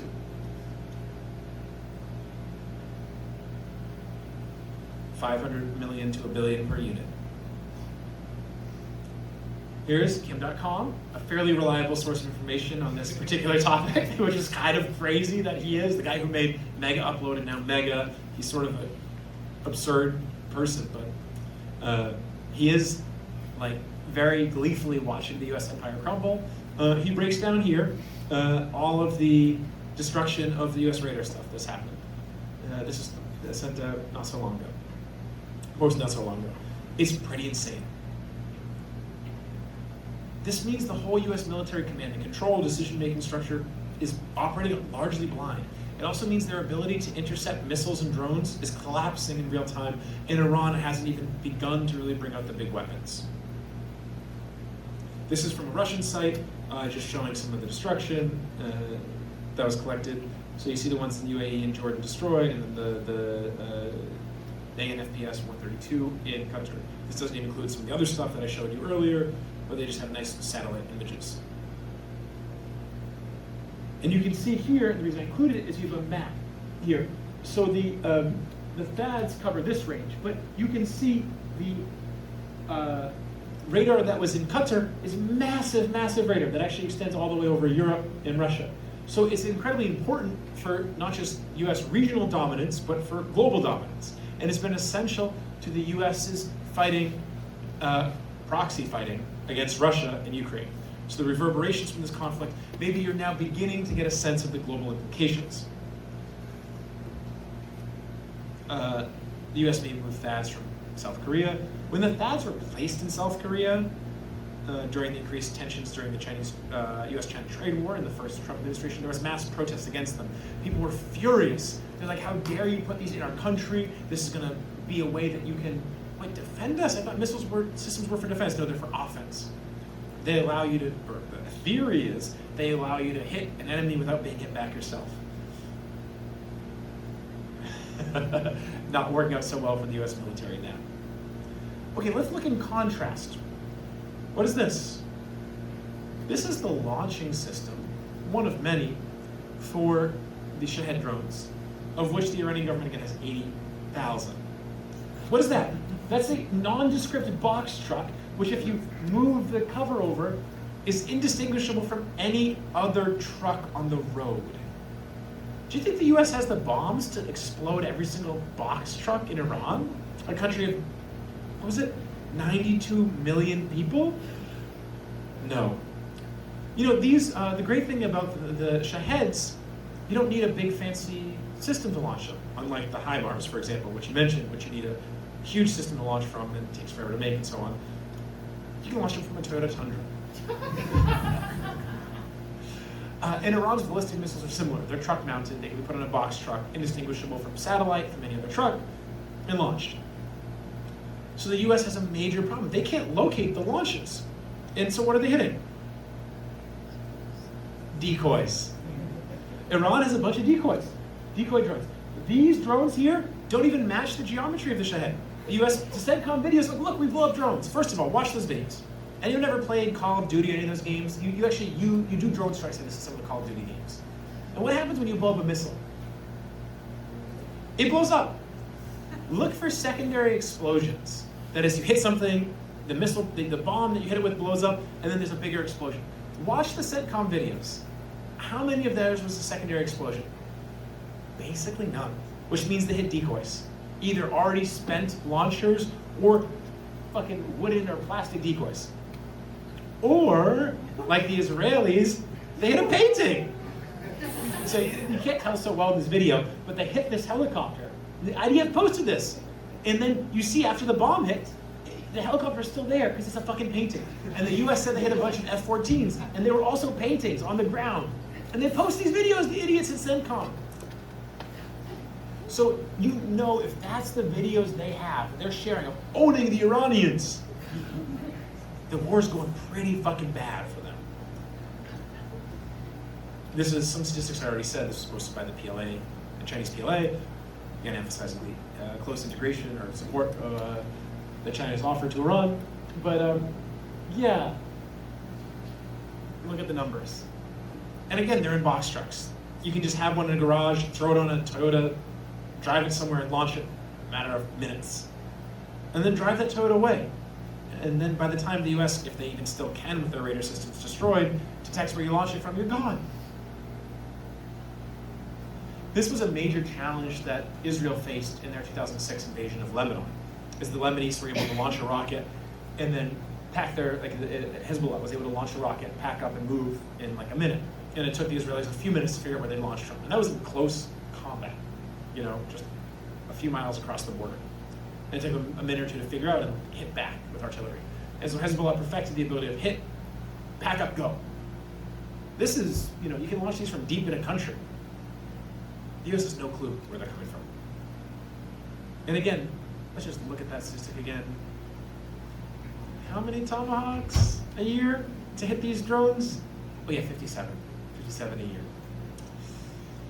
They said they've launched 2,000 strikes. They said they launched 1,000 Tomahawks. Okay, let's take it seriously. They're out. And even if they're not out, where did they get more Tomahawks from? Oh yeah, their bases. We'll get to that in a second. So Rubio let out the cat out of the bag. I already said this, but in his press conference yesterday, he said, oh, it's 6 to 7 interceptors a month and a similar number of missiles per month. Iran makes 100 missiles and thousands of suicide drones a month. Overall drones, not just the Shaheds. Shaheds about 400 a month. Overall drones over 1,000 a month, maybe thousands a month right now. The US does not have the fighting capacity. I hope I've driven this home at this point by going through a bunch of sources and saying it over and over and over again. The US ruling class is saying it themselves. Then they're denying they say it, but they say it. They're fucked. The longer this goes on, the more depleted the US air defense becomes, the more free reign Iran has. Here's a nice little infographic about the problem. There's the economic and production problems. You can look at it. It's just reiterating some of the basics of what I've said about them possibly moving things around, monthly production discrepancies, and so on. And yeah, there's not a way to solve this problem in a 2-week or 2-month, and maybe at the pace of the US is moving 2-year timeline. 2 years would be extremely fast for them. And given how the war is playing out and the decimation, now the Gulf states are running out of missile interceptors, if they're not already out. Now you can't really trust their self-reported numbers. They may be inflating how many drones they've shot down, but if they're even close to what they're saying in terms of how many missile interceptors they fired, they're out. And a bunch of press have reported that they're all saying they're out and demanding reloads from the US. You can also just look at the videos, even though they're being suppressed. How many drones are getting through without a single missile fire? Now, that could be a radar failure, but more often than not, that's a calculus. Do we waste our interceptors, of which we're running out, on a drone, or do we save them for a bigger missile? That's the sort of calculus the Gulf states are evidently making right now, and the US is making, and Israel's making. But don't worry, guys. This is the one I started talking about before, mistakenly. Trump says there's plenty of missiles, we can fight forever.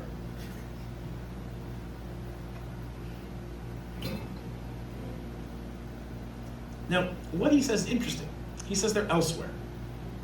And he's not totally wrong about that, because the US military has a system called lily pads. Lily pads are an innovation the US military developed. I guess they technically are an innovation.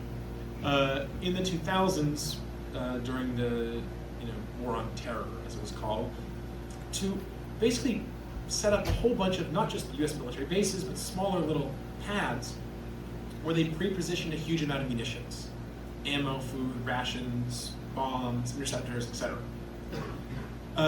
And this system is integral to how the US military logistics works. Anyone who works in logistics will tell you, if you go to a logistics school, get a master's in logistics engineering, the Pentagon will come. And they'll beg you to come and work on military logistics. Because military logistics are a mess. And they kind of always want to solve it, but there's all this inertia, they can't really figure it out. I'm sure people have heard some of the stories during like Iraq 2 of them like dumping 20,000 water bottles in the middle of the desert, thinking someone was supposed to deploy there, then they didn't. And, big benefit to Poland Spring, but no one drank that water, it just rotted in the desert. And there's a million stories like that. But these lily pads, as much of a mess as the US military logistics are, and that's not a problem they can just throw money at and solve, it's a qualitative problem that requires serious structural adjustments, which they're not capable of doing.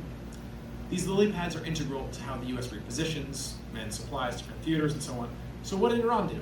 Anyone want to guess? They hit all the lily pads in the bases in the first day of the war. Those were some of their first targets. So Trump is telling us this here, actually, because they're supposed to have extra interceptors in the Middle East. They're gone. They got blown up.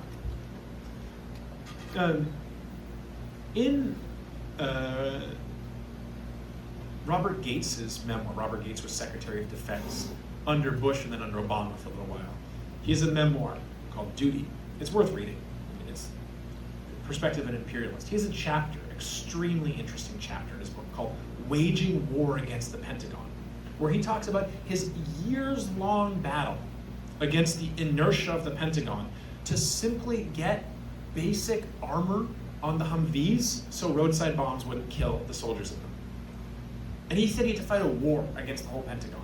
As the Secretary of Defense, with the support of the presidents, just to get armor.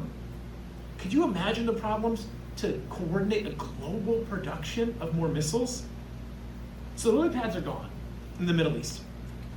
So you feed all the bombs into the wood chipper, all the tomahawks, all the interceptors from around the world. What is the impact of that? You could do it, and then hope in 2 years you get Pentagon stuff sorted out and you have more tomahawks. What do you think happens to the US military if they pull all their tomahawks and interceptors from the Pacific, from Europe? It opens up a whole bunch of opportunities for other powers and other like great powers, Russia and China and other imperialist powers, to make some advances. It also means a whole bunch of regional powers and small countries that are overall oppressed by imperialism start to say, you don't have the fucking bombs to tell us what to do anymore. You just wasted them all, and we saw you lose that war. So their option really is to potentially cannibalize the existing US military logistics to try to fight this war. That's the one option they have in the short term for the next months or years. And that's a pretty insane option that Trump is openly saying he's going to do. Now, will the Pentagon let him do it? I don't know. But that's what he's saying he's going to do, and that's what Hegseth's saying they're doing. And they seem to want to double and triple down on every loss here. Okay, so this is out of date because it's from yesterday. But these are the strikes on US bases. You can see these are the US bases in the area, and there's like a few up in Syria, various it says, but basically everyone was hit. No, Djibouti wasn't hit. But as soon as the US carriers go there to reload, because they need to reload in port and not at sea, who do you think starts hitting them? The Houthis, exactly. So just to be clear, the US military does not presently have the capacity to reload missiles or air defense systems in their ships, carriers, battleships, etc. at sea. This was technology they were developing in the Cold War, but when the Cold War ended, they abandoned it, as they did many initiatives. Believe me, they don't need to fight that. They'll always be fighting weaker enemies and never fight anyone who can go toe-to-toe with them. A few years ago, they started to rebuild that, and I'll talk about that in a second, but it's nowhere near ready. So they have to go to a base to reload. The ships have not docked.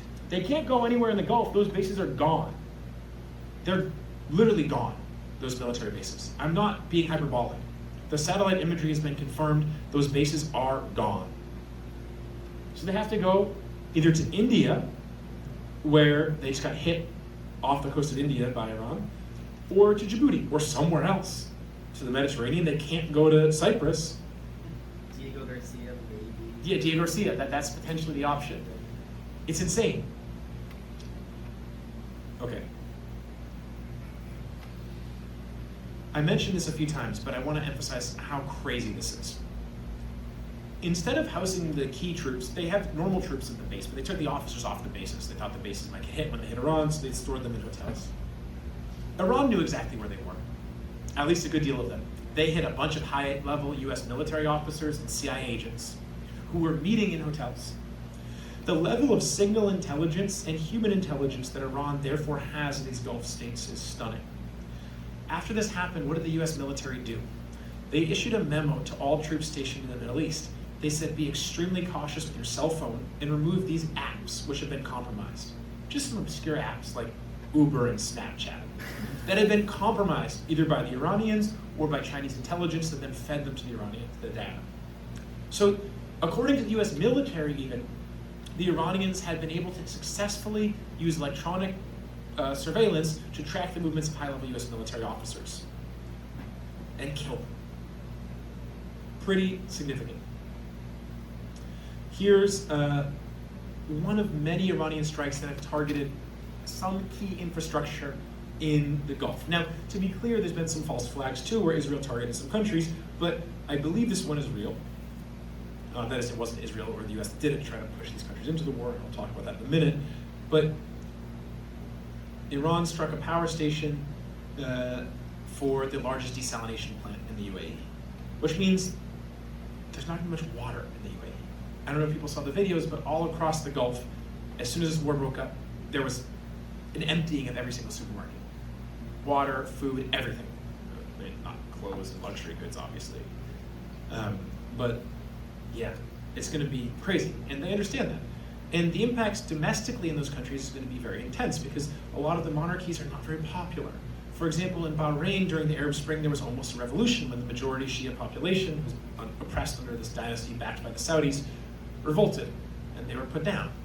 And now they're taking to the streets again, and the government in Bahrain may well fall. And the US military can't really support them. They've in fact retreated from Bahrain by and large. The US left their supposedly unsinkable aircraft carrier and fled into Saudi Arabia. And as they were fleeing, they made a decision to flee. What did Iran do? Within minutes, got intel on that and hit them as they were crossing the one bridge that connects Bahrain to Saudi Arabia. In every single front of this war, the US is being outmaneuvered. And so what's the response from the Gulf states? Ban Twitter accounts. Don't let the information get out, and don't let people look at the information. If you just deny what's happening all around them, they'll you can control the narrative in peacetime. Do you really think you can convince people, well, the bombs are falling and your economy's collapsing and your stock market's tanking, and there's no food, and maybe no water, and all the ports are closed and you can't fly out, and there's a 12-hour queue to get even to Oman, a 12-hour traffic jam right now between UAE and Oman?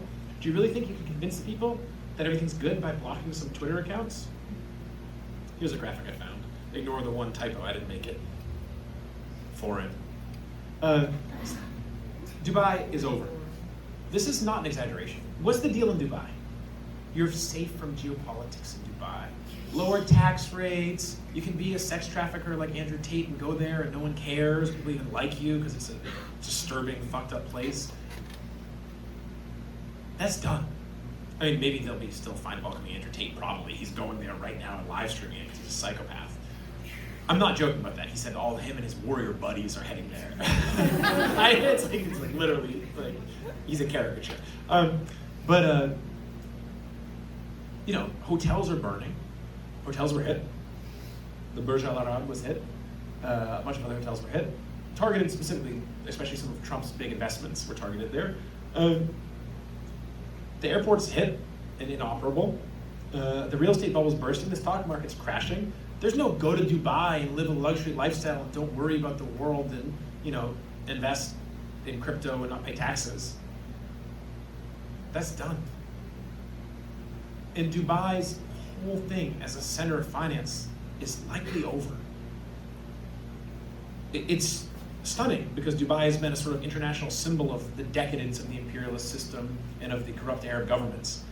And in a few days, it's been functionally destroyed. Now, the exact fallout that will follow from this will take some time, but I think it's not an exaggeration to say it's over. The capital flight, which is already ongoing, is massive, and it will only accelerate in the coming weeks.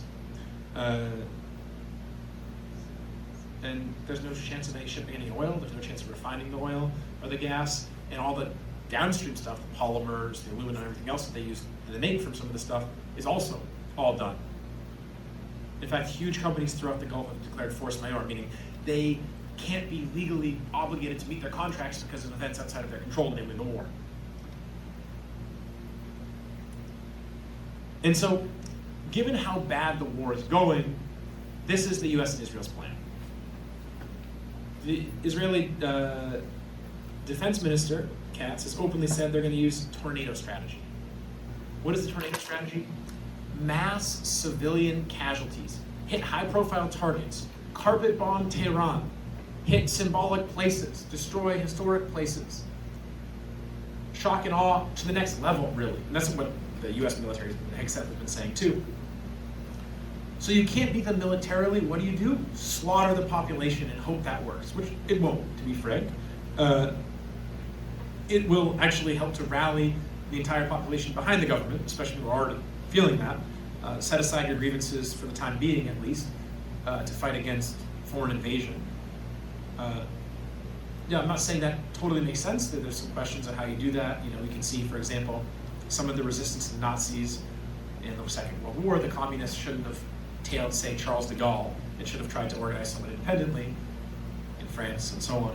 But that's another topic for another day. The point is that this strategy will actually likely strengthen the resolve of the people and rally them behind the government, especially when the fighting capacity of the Iranian government cannot be degraded very easily. The US and Israel now hope to establish air superiority over Iran, meaning they will finally send the F-22s and the other fighters in to fight. That's why the last of the US, or not the last, but the last almost of the US in-air refueling systems are now flying across the Atlantic to reinforce the systems there. The F-22s and the F-35s will be sent, and are being right now sent over to Tehran to carry out carpet bombing, which they're already doing. One was shot down today, an F-35 in Iran. More will be shot down soon. And can you imagine the impact globally when the US and Israeli elite jets are shot down over Tehran? Tehran has also shot down a bunch of elite drones and has captured them without basically damaging them because they used complex satellite and GPS interference systems, which can be employed against the jets potentially too.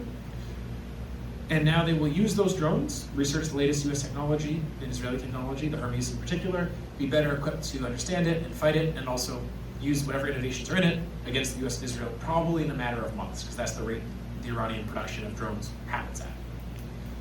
The US takes years to do basic adaptations. So while I imagine this will be genocidal, I do not believe this will in any way defeat the Iranian warfighting effort. And that's very important to understand, because a lot of times in the US left, what we've seen is the US government and or Israel go in, really fuck up a country, decimate them, do horrible things, and then the country's subjugated. But Iran is not like Iraq. When the US invaded Iraq, what did the Iraqi army do? Surrendered en masse.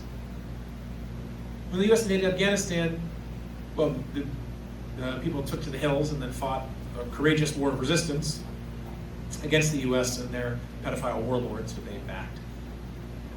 And for those who don't know, one of the key things of the Taliban was their fight against the pedophilia that the US-backed warlords from the earlier era had carried out en masse.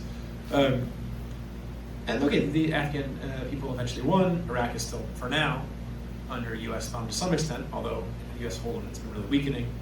And this will be the end of US influence in Iraq, almost certainly. And so, what can we expect from the US and Israel? Well, more things like the first thing they did in the war, which is the war crime of bombing a school, of elementary school, and killing, 163 young girls. And targeting of hospitals, also a war crime. Again, if it's legal to blow up a hospital, okay, whatever, that's insane, but it's not. Yeah, and Israel's open about this. They've been targeting specifically the hospitals. The U.S. is openly targeting the hospitals. Children's hospitals has been one of their main targets. I think they got like 5 or 6 hospitals yesterday. And they targeted police stations, hoping that then they can have some unrest and the Iranian security forces won't be able to contain it. Although supposedly, most of the police stations they've hit have been evacuated in advance.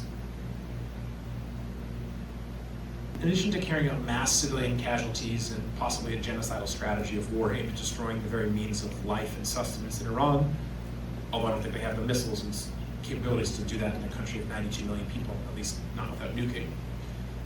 And Iran can fight back and has proven fairly effective at fighting back. Israel, as reported by Tucker Carlson, Middle East Eye, and elsewhere, has carried out a number of false flag operations.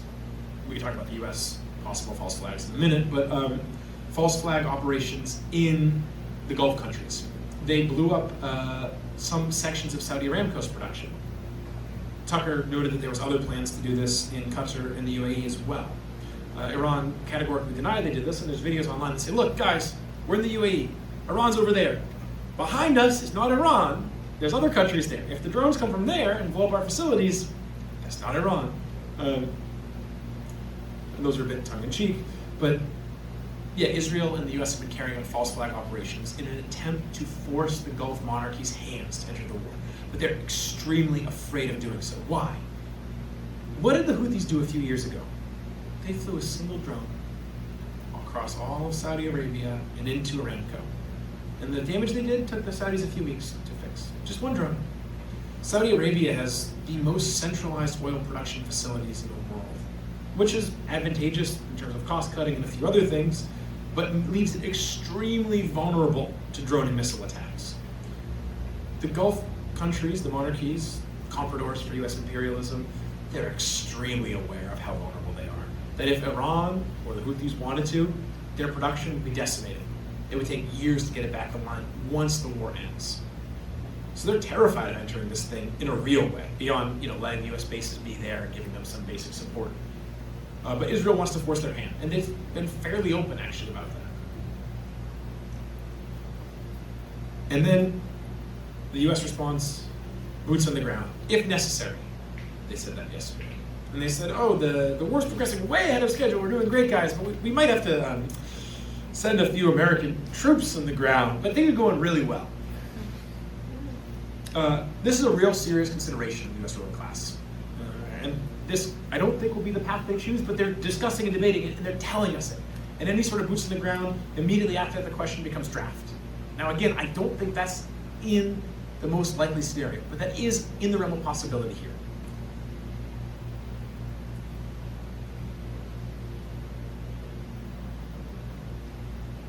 Oh, sorry, I missed that. I looked wrong. This is the Iran emphasizing Israel conducting the false flag, and then here's the boots on the ground. Sorry, I'm one step behind. So boots on the ground is a real possibility. In the meantime, what the US is doing is arming Kurdish forces. Supposedly they've armed some in Iran. Actually, the Iranian government said they seized some weapons from Kurdish groups yesterday, maybe today actually. Trump called Kurdish groups in Iraq, as I mentioned earlier, talked about arming them. As soon as the phone call ended, and they agreed to be armed by the US, Iran started hitting them with drones and missiles.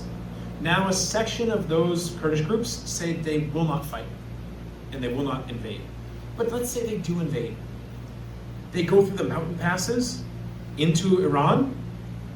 Great. When was the last time someone invaded through those mountain passes? It wasn't some relatively small groups of Kurdish fighters with some air support from the US and Israel. No, it was the Iraqi army in the Iran-Iraq war. And how long did they get bogged down in those mountains for? 8 years. Another great alternative, go through the 1,000-kilometer desert in the southeast of Iran. There's not really an easy option for land invasion here. Fight through the mountains anyway, or the desert. The US, I'm sure, has some contingency planning around this. How can we do a ground invasion? But this is not a well-planned out, thought-out military strategy. This is a flailing strategy to desperately call, if the US was really gonna do this and thought they're gonna have to invade Iran and so on and so forth, what do? You have everything ready in advance. You plan the uprisings, which Mossad planned earlier to try to force Trump into this war, and then you have the forces storm in right away. Now, 5-6 days, you're starting some half-hearted, poorly planned out, last-minute agreed-to invasion. Literally, Trump got on the phone and finally got the deal sorted out to get some of these groups to invade yesterday. Can you imagine how messed up the basic reinforcements, logistics, planning, everything is? And the fact that Iran knew about it and instantly started hitting them means they're ready for the invasion too. Now, of course, there's some mistakes that are going to be made on the Iranian side. They're going to have some subjectivities, some blind spots. But over and over again for the first 5 days of the war, they've anticipated every US maneuver and countered it, or acted before the US could act, more often than not. And so again, if all these options fail, just a reminder of what the US military is talking about. Armageddon. They're seriously working to position the US troops ideologically, prepare them ideologically for a nuclear war. Now, I don't think they literally mean thermonuclear apocalypse of the whole world, although that is in the war planning books, and if you've ever read anything by Daniel Ellsberg, you know that, or if you ever watched How I Learned to Stop Worrying and Love the Atomic Bomb, Stanley Kubrick film, remember that Ellsberg, who was a nuclear war planner, left that film saying, holy shit, that's a documentary, which should be scary. But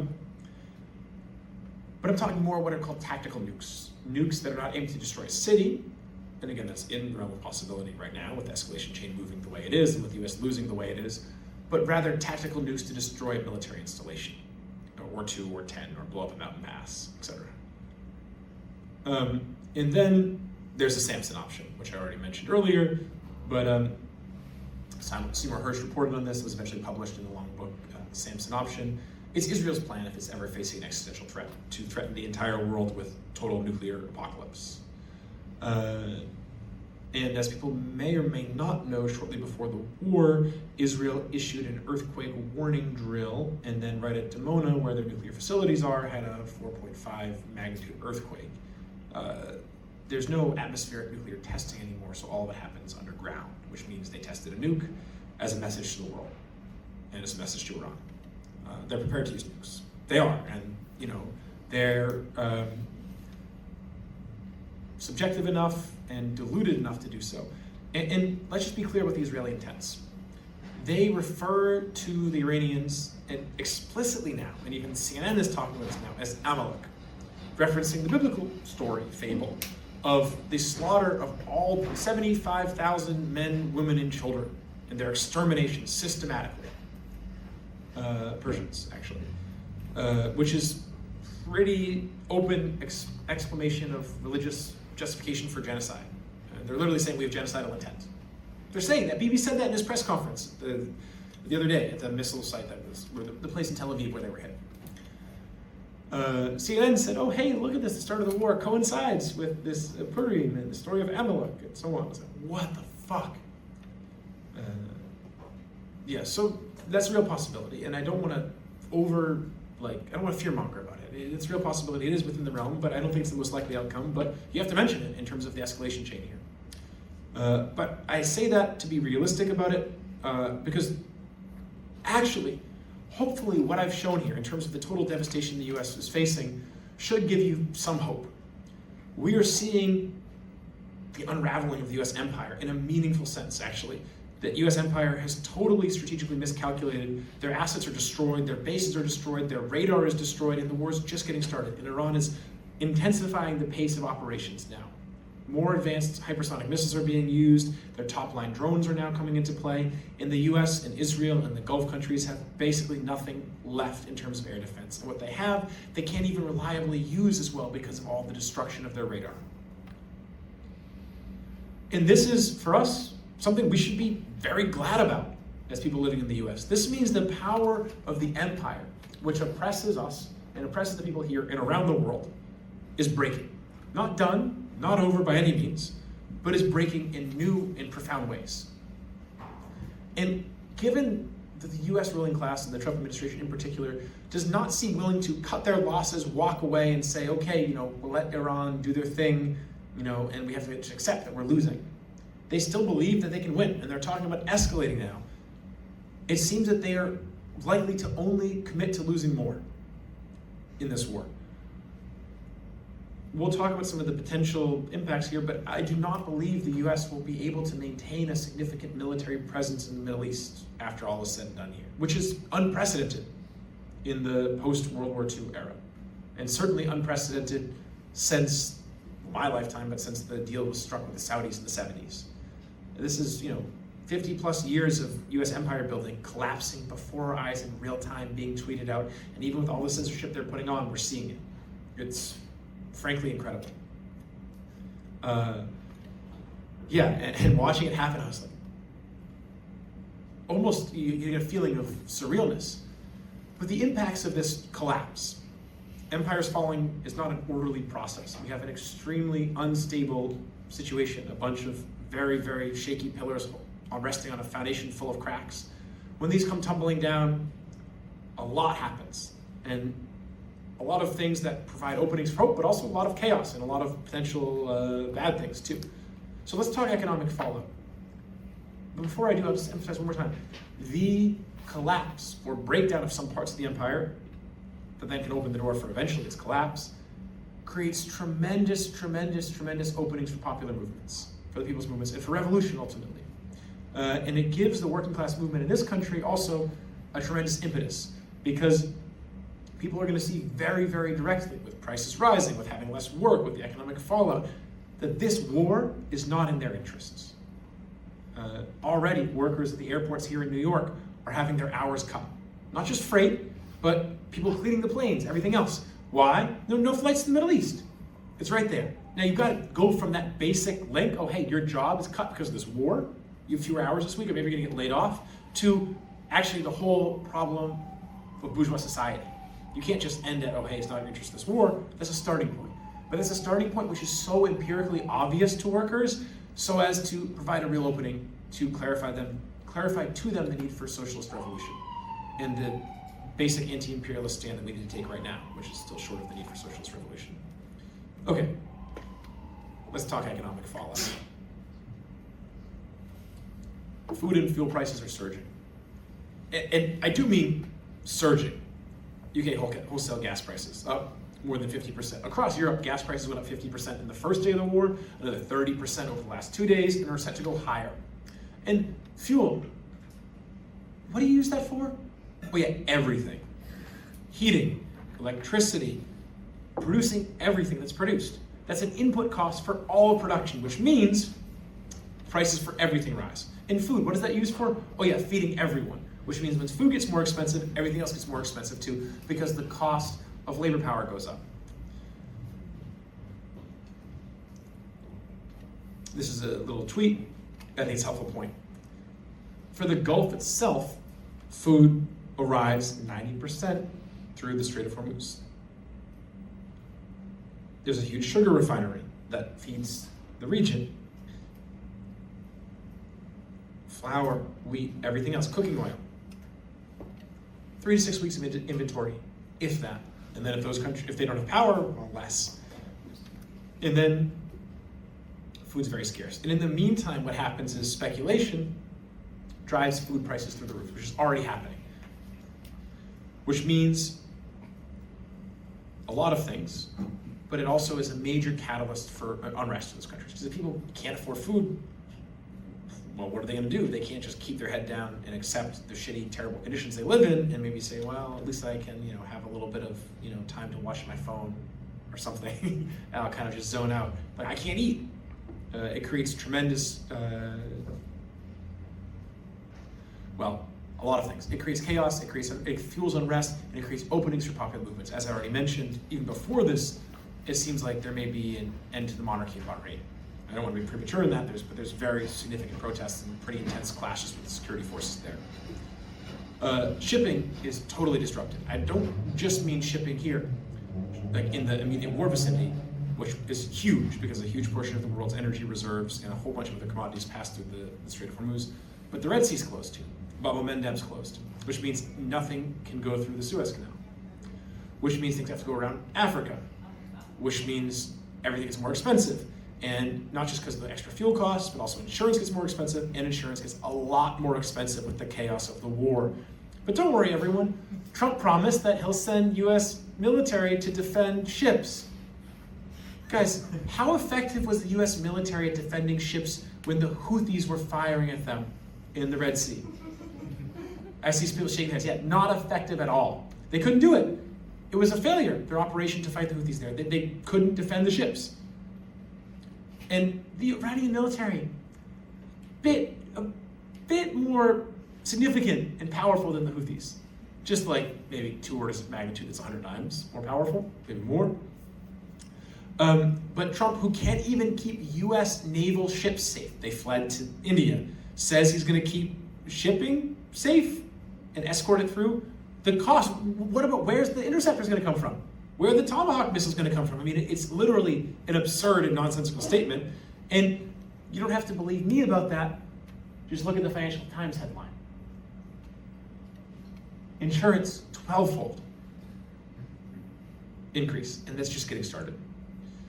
There's no way to backstop trade.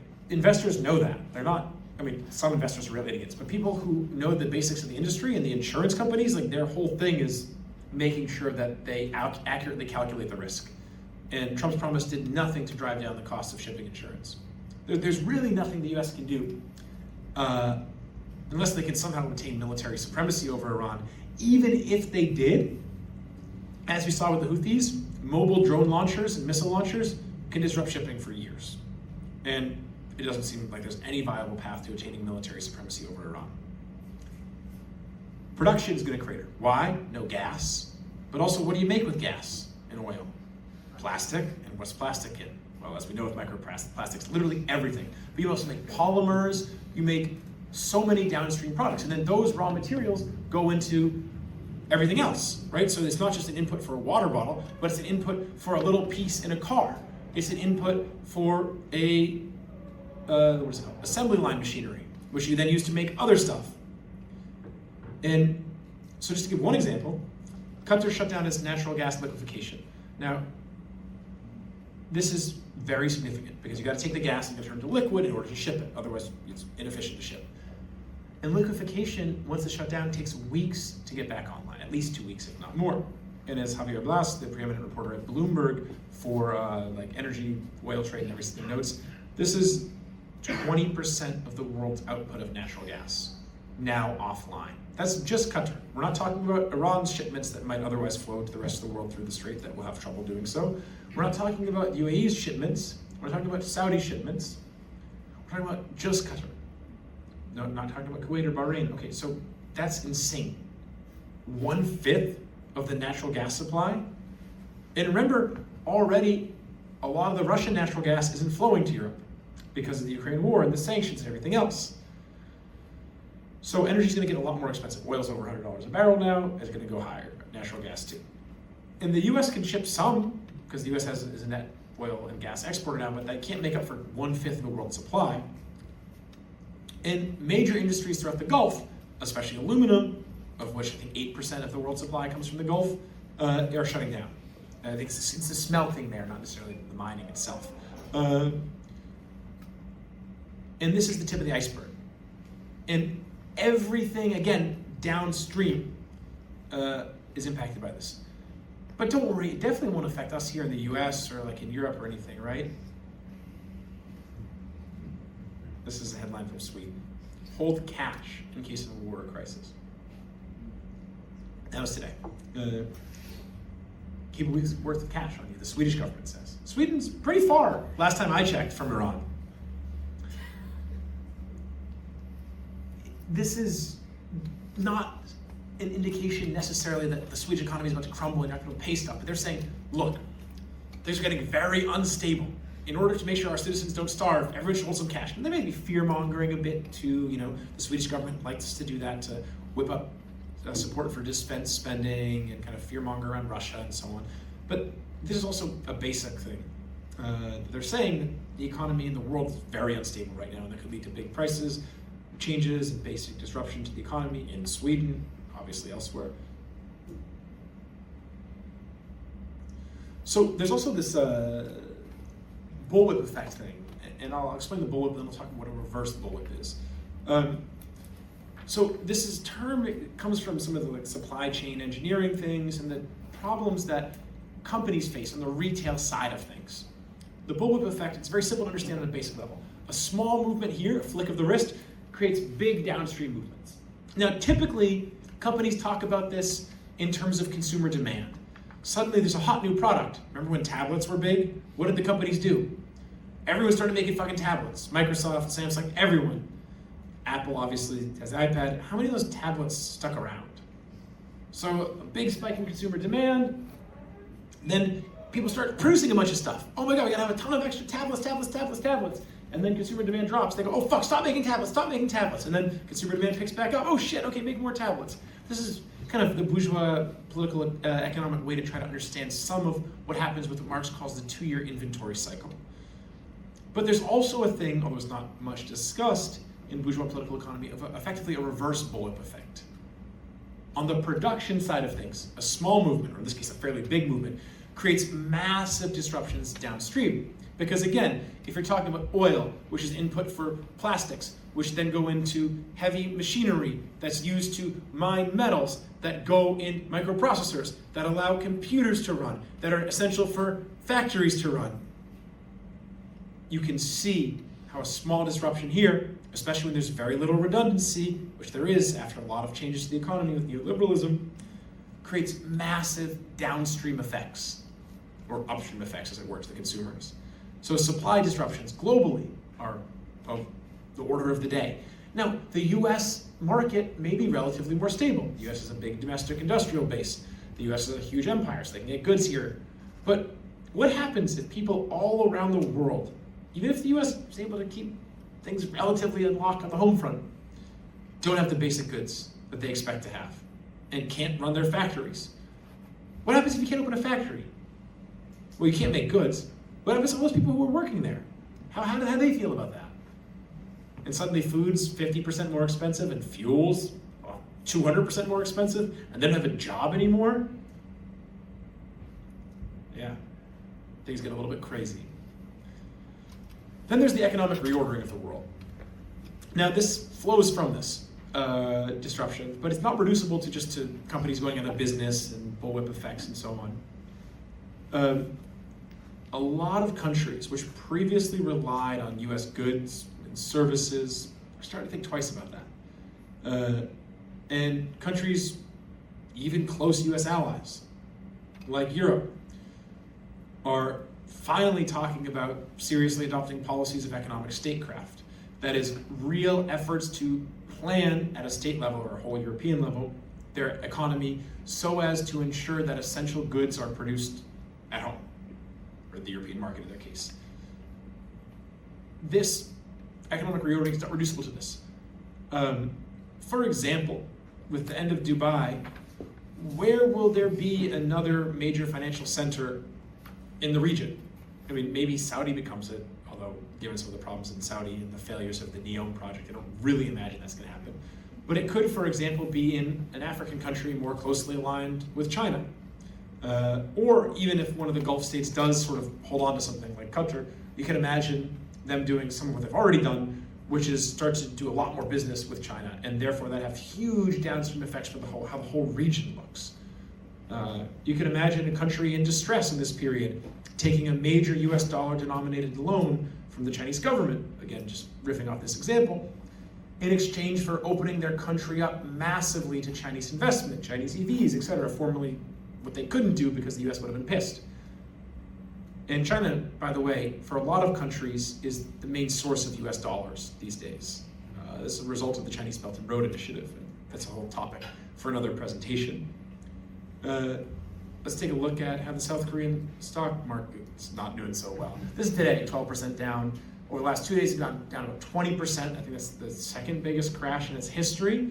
That's not just some numbers in people's retirement accounts or investment accounts or Robinhood, day trading things while they're doing a bit of coke. I guess like day trading is kind of dead these days, right? After the high frequency trading, but whatever. This is 1/5 of the market capitalization of the publicly traded companies in South Korea. That's not quite 1/5 of the whole economy, gone in 2 days in terms of its valuation. You think that's going to shake things up a little bit? Yeah. And this war is just getting started. 1/5 of the value of South Korea's publicly traded companies eliminated in 2 days. It's hard to overstate the impact that would have on South Korea alone. Forget about the entire Asia-Pacific region, because South Korea is a big economic player. Other things are happening. India, that just agreed to stop buying Russian oil, finally, after the US was begging them to for so long with all the Ukraine war stuff, will now be buying Russian oil again. Why? Because India supposedly has 56 days of oil and gas reserves, but actually has way less than that. There's a matter of major controversy in India right now. And every single country around the world is worried about their oil and gas reserves. Japan, which has the biggest of any Asian economy, 256 days of oil and gas reserves, is freaking out. That tells you a little bit of how long they think the war may well last and the scale of disruptions. They're saying we're going to face economic depression, actually, in Japan, very likely if we can't deal with this. So how many countries around the world are going to start saying, fuck US sanctions, we don't care. You say, go ahead, try to sanction us. It's either we take your sanctions or we don't have industry. That's the calculus. The ripple effects of the US being unable to use sanctions or countries being willing to defy them en masse for the global economy is staggering. The US sanctions, ability to sanction other countries has already vastly decreased over the last decade as they layered sanction after sanction on a wide array of countries and saw them weaken, saw countries like India willing to use various mechanisms to subvert the sanctions. But it's another thing to have them totally collapse. I'm not saying they're going to totally collapse, but what I'm saying is we're on that road now. As that begins to happen, the predominance of the US dollar globally shrinks. That's already a phenomenon that's ongoing, but this intensifies that. And as that happens, well, the scale of that discussion is too large for even a 2-hour presentation just on that. But there's major, major blows dealt to the US's global dominance. And again, we're 5 days into this war, and things like this are happening. What Trump did today was grant Germany an exemption to US sanctions on Russian oil. This means effectively that US sanctions on Russian oil don't exist in the same way anymore. Because now Germany's allowed to buy, actually I think it's Russian oil, not gas yet, but they'll be able to buy gas. Maybe that's already there too, it's just the oil that's been reported.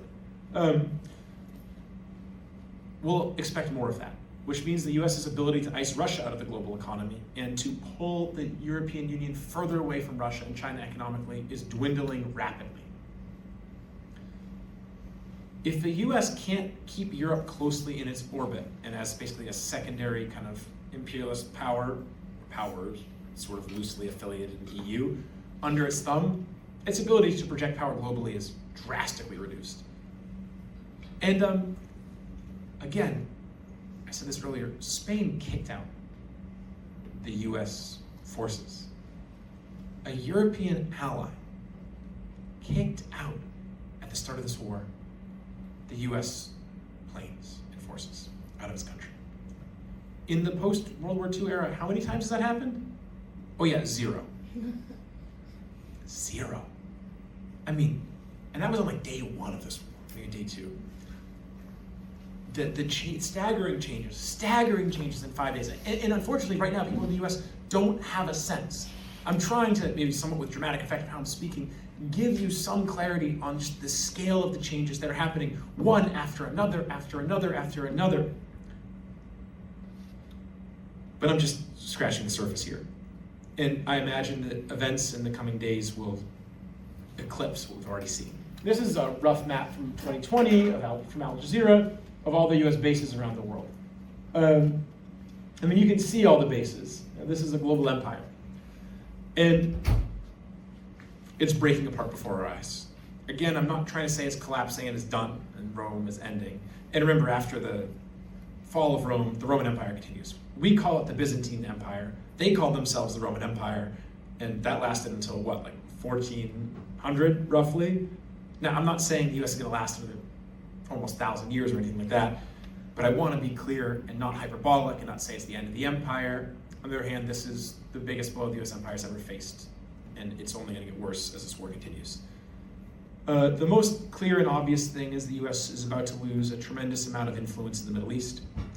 The Gulf countries, which won't fight this war for the US, if they're not destroyed as Dubai, as UAE is partially being, they will pivot more out of the US sphere. At the start of the Ukraine war, for example, Saudi Arabia agreed to various forms of effectively bargaining, including with China, to reduce the amount of US dollar denominated trade they do. This reduced dependence on the US dollar. A lot of countries were very worried about the sanctions that were put on Russia, and in particular the freezing of $600 billion of Russian assets. And they wanted to reduce their exposure and the leverage the US had over them. All those processes now rapidly accelerate. It's important to remember the projection of military power preserves economic power and is tied to economic power. How willing is a country to stand up to the US when The US has a bunch of fucking military bases in their country. If those bases are destroyed, and if US troops are forced out, and the US has to literally decamp from some of these countries, or at least partially decamp, the US influence will wane rapidly.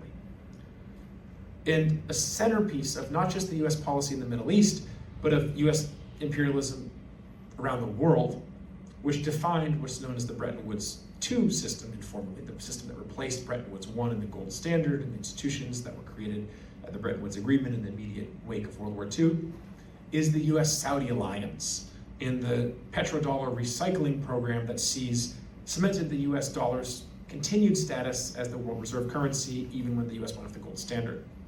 I don't think that will fully break. There's a lot of institutions, including outside of the Middle East, that preserve that through what's known as the euro-dollar market. Those are the offshore non-US banks that lend US dollars. They lend around $60 trillion that underwrites the whole global economy. But some sections of this are being broken now. And the petrodollar recycling is essential for US dominance. It's breaking down. As I noted earlier, Israel's continued existence is an open question. I think Israel will probably make it through this war. The Samson option's there too, as I said. I don't know. And I want to be frank, like, that's crazy that I'm sitting up here saying, like, I honestly don't know if Israel's going to make it through this war. You know, just the way they're being hit right now, the subjectivity of their leadership, the immediate defeat they faced. Okay, let me explain a little bit. Right after the war started, Israel decided, you know, it's a great idea when we're being pounded by missiles. Let's open another front of the war. They called up 100,000 IDF reservists and they invaded Lebanon. I said this earlier, right? And they got beaten out of Lebanon. Israeli media reported they retreated. So when that level of military incompetence is at play in their ground wars, you're gonna have dissent amongst the troops. I mean, and your country's being bombed and maybe flattened in part, and your military leadership's being picked off, and your spy agencies were infiltrated and exposed, and yeah, we'll see, is the short. But it bears watching very closely, and it bears watching in particular what gets through the censorship, which is very intense. The inevitable outcome of this war at this point is Iran will cement itself as a significant regional power. Before this war, Iran had, significant influence in the region. It had some genuine proxies and some forces which are not reducible to proxies. It will establish, I think, a long-term foothold in Iraq. We could see the fall of the Al-Qaeda government in Syria. Gilani's forces have promised to intervene in Lebanon. They probably will. I imagine they'll commit some major atrocities and fall apart because they're mostly mercenaries. And I don't think that Israelis really can control them, although they think they can. I imagine that some of Iran's influence in Syria will be increased. Lebanon will change drastically, one way or another, with this war. But I imagine that countries like Qatar, which shares the largest gas field in the world with Iran, will move much closer to Iran. And the US ruling class will have to acknowledge and admit the reality of Iranian influence in the region. Now, they can do that two ways. One is to admit retreat and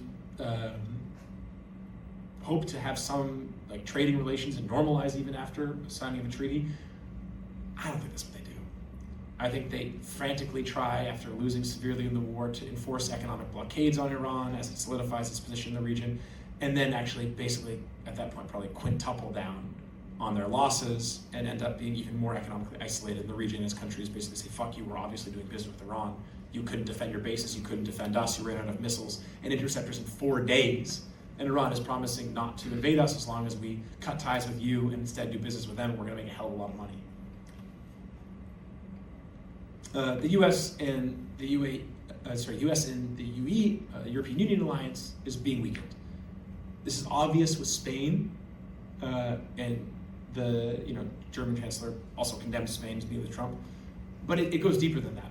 Because since the start of the Ukraine war, France and Germany have been talking a lot about strategic autonomy, need to be relatively independent from the US and China.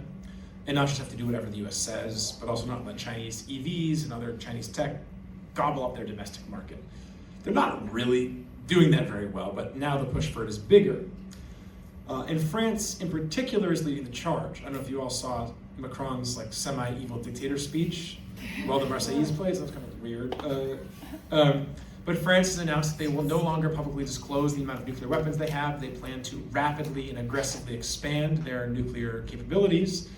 And as a side note, the French getting a nuke was sort of one of the main sources of the rift in the 60s, as I mentioned, between the US and France. And that France hopes to put Europe under its nuclear umbrella. Who currently manages the European nuclear umbrella? Oh yeah, the US, by and large. Which means that the European countries don't need US nukes to protect them in the same way anymore from Russia or China. Mostly from Russia is their main concern. Which means the US, a key pillar of the, at least military pillar of the US-EU alliance breaks down. This is tied with the slide I shared earlier, the image I shared earlier about the greater strategic autonomy in European industry and so on. There's also very possibly moves by rival imperialist powers. I would not be surprised to see Russia make an aggressive push in Ukraine now. I mean, we saw the missile defense system, the radar the US has, and Qatar was essential for maintaining US dominance in the Russian, or not dominance, but US control to some degree in the airspace over Ukraine. That's gone. We'll probably see some push in Ukraine, and I think Zelensky, his days are numbered already anyways. But we'll see exactly how that shakes out. Putin and the Russian ruling class have been very cautious. And there's a real possibility of China retaking Taiwan. And that could be really crazy. You know what the US plan is if China goes to retake Taiwan? US blows it up.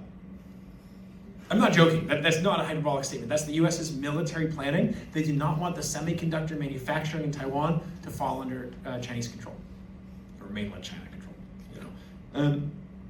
So that could get really crazy. But if Trump cannibalizes, pulls all the THAADs out of the Asia Pacific and takes all the missile defenses from the lily pads there, I mean, what's stopping China at that point? The US is bogged down in an insane war in the Middle East. This could happen within weeks. And I'm not joking about that. That's a very serious statement.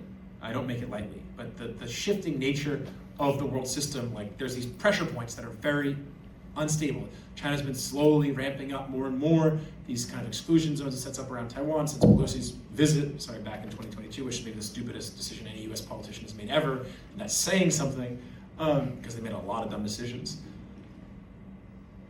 And these pressure campaigns have intensified to the point where a big section of the capitalists in Taiwan just want to join China. This may be the catalyst that's needed. And as I noted a bit earlier, we'll also see a further breakdown of Bretton Woods too. The informal agreement through petrodollar recycling and US dollar lending is already actually extremely weak and fragile and brittle. And this is a very complicated system, so I'm sorry I can't really explain so much how it works. But integral to it is the US dollar's status as a world reserve currency, which then could be called into question, which totally destabilizes the whole world economy and the US itself. I'm not saying that's about to happen, but that further destabilization will certainly happen. And last, but by no means least here, everyone wants nukes. I mean, North Korea's strategy for maintaining its relative independence is totally vindicated now. We already saw that with Maduro, we see that here. Everyone wants nukes. Poland, which France offered to put under its nuclear umbrella, says, no, we're getting our own nukes. And if Poland's saying they're getting nukes, everyone wants nukes and will be getting them soon. Maybe not literally getting them, but a lot of countries will. We're going to see a massive move of nuclear proliferation, or at least attempts at it. Okay, I've been talking for a while. I have one more slide. I'm going to go through it quickly, but in a sense, it may be the most important slide. And this is mass rebellion. Because the destabilization of the world and other things with food prices, economic breakdown, that's going to be a catalyst for mass rebellion. But we're already seeing mass rebellion very quickly. For example, all over Pakistan, in response to this, people stormed US embassies. In Karachi, they actually succeeded in getting in through the first line and waving an Iranian flag over the embassy, which is pretty crazy.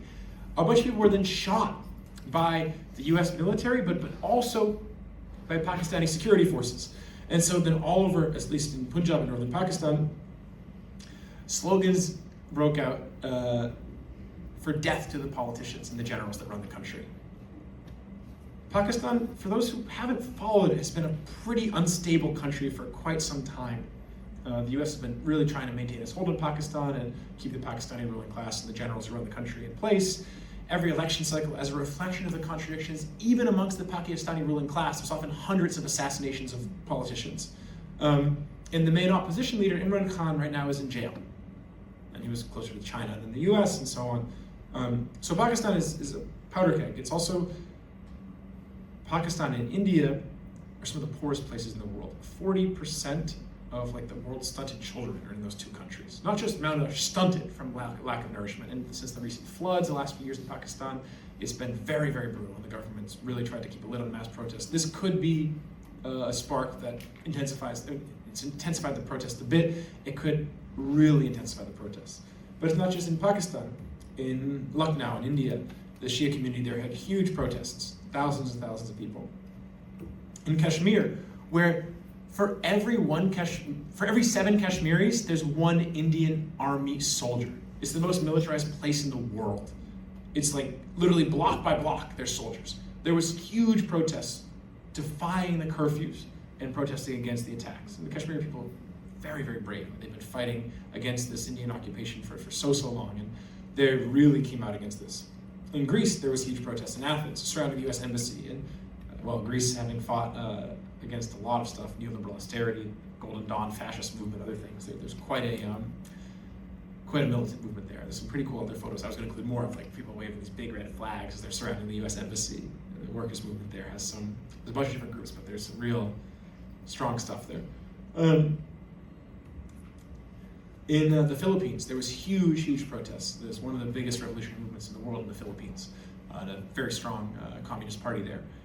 And so you have these really great signs, stop US Israel war in Iran, down with US imperialism, and there's a bunch more, I just got a few of them. And for 50 years, there's been a revolutionary struggle in the Philippines, and it's going strong. And so these sort of exposures of US imperialism, which is the main oppressor of the people in the Philippines, and the US has a bunch of bases there, and soldiers commit all sorts of atrocities. There's a real anger against it, and this sort of mass attack on a whole country and the whole region, really, with this war. And especially if the US suffers defeat after defeat, inspires people to fight back. And then, of course, there's here in the US, where we don't have big protests, but trust in the US government is pretty close to an all-time low. Right around Occupy Wall Street, it was a little lower. But we've got some openings coming here. And this is the point I'll end it on. I want to be clear. The situation in the world is very unstable. The existing mass arrest that we're seeing the first few days is significant. As people begin to realize the US empire is not, in fact, an invincible behemoth, but rather, as Lenin put it, a giant with clay feet, or as Mao put it, a paper tiger. A giant with clay feet is still big and strong. A paper tiger, as Mao said, it's still dangerous, it can bite you, but it's also paper, it has weaknesses, vulnerabilities. When people really internalize that logic, the fact that there is a possibility of fighting back and winning, we'll see a lot of change. Right now, a huge reason the US is not seething with more rebellion. It's not like things aren't bad here, fucked up. There's all sorts of repression going on. We have this ICE stuff. We have just the ongoing racist police brutality. We have just extreme abject poverty, not to mention what the Me Too movement revealed about how rotten the society is, all levels. We have a lot of mass outrage, but that's kept in check. And there's a helpful thing to remember, actually, a lesson from the Chinese Revolution. When the revolution happened, as part of the agrarian revolution, the overthrowing of the landlords, China was semi-feudal with all these landlords there that kept people in chains for generations. They would have these meetings once the military power of the landlords had been broken locally. And people would get up and they'd speak their grievances. It's called speak bitterness sessions. People would expose the crimes of the landlords. And some people would talk about more recent things, but some people get up grandparents who had maybe never protested a day in their life, kept their head down and just kind of gotten by and tried to not get killed or abused or beaten by the landlord. Beatings and even being sold into slavery and stuff was pretty common in Field China. They maybe never spoke up in their life. They would stand up and they'd say, my whole life, I've seen what you did. You did this to my grandparents, you did it to my parents, you did it to me, you did it to my kids and my grandkids, and they just speak out. It would flow out of them. They didn't forget. They didn't forget for a minute the injustices that were perpetuated against them, their family, and everyone around them. And it's very important to remember that where there's oppression, there's resistance. People may, for a time, be cowed down, be quiet, not say it, but they don't forget. And when things break down, as they're beginning to break down now, a seething outpouring of mass anger and outrage will emerge. It'll happen slower here. It's starting in the most oppressed countries in the world, India and Pakistan. It's no coincidence I'm showing you the protests from there because those are some of the most oppressed places in the world. But it'll spread around the world, and people will be inspired by what they see. Iran fighting back against the US and Israel in the various movements, Lebanon, Iraq, Yemen, etc. And things are going to change rapidly. The question for us here in the US is, well, first of all, to engage with that as best we can, and especially to rally the working class movement around that. And as major disruptions to production happen, there will be big openings for them. But it's also to not be caught flat-footed. A huge assumption, operating assumption, most of us have, having grown up in relatively peaceful times. And to be clear, peaceful times are brutal for the people under capitalism. But an operating assumption we have is things aren't going to change so much. I'm going to basically have my life be fairly stable. Things get a little shittier. Maybe some more bad things will happen in the government, but like it's going to basically be the same. Maybe the Patriot Act, 9/11, all that stuff, things kind of stay the same. Things got worse, but they kind of stay the same. First of all, that's kind of an illusion. We kind of retconned that and assumed things were the same. Things were a lot different before 9/11. Not that they were great, but things got pretty crazy after that. But also, it is the case that the instability that's coming is of a much greater degree. And I made this comparison earlier. I don't know how many of you before COVID hit followed COVID, when it was happening, an outbreak happened in China, and so on. I did. And there was this weird period of like 2 months where I was like, oh shit, maybe this will be really bad. And also, holy shit, I read an article by William Arkin. He's saying the US government has plans for martial law if this got a hand. And holy shit, they're talking about lockdowns. They're doing lockdowns elsewhere. I remember talking to people, myself and others were doing some organizing on college campuses at the time. We're like, guys, like this could be crazy. There could be real big disruptions. People might die from COVID. We weren't clear how much it was going to be. There's going to be lockdowns. We told people before spring break, like, you're not coming back after spring break. People thought I was crazy. It was a bit of a weird feeling, like, whoa, like I know things are changing and people don't realize it yet. There's not mass recognition. I hope I've convinced you that things are changing very rapidly in the world right now. And as communists, as revolutionaries, even if you're not either of those things, you just consider yourself a leftist who wants to see better change in the world, we need to be a step ahead, or multiple steps ahead of the present development, to see the course and to show other people the course. But that can be scary. First, because we've got to face that things are changing.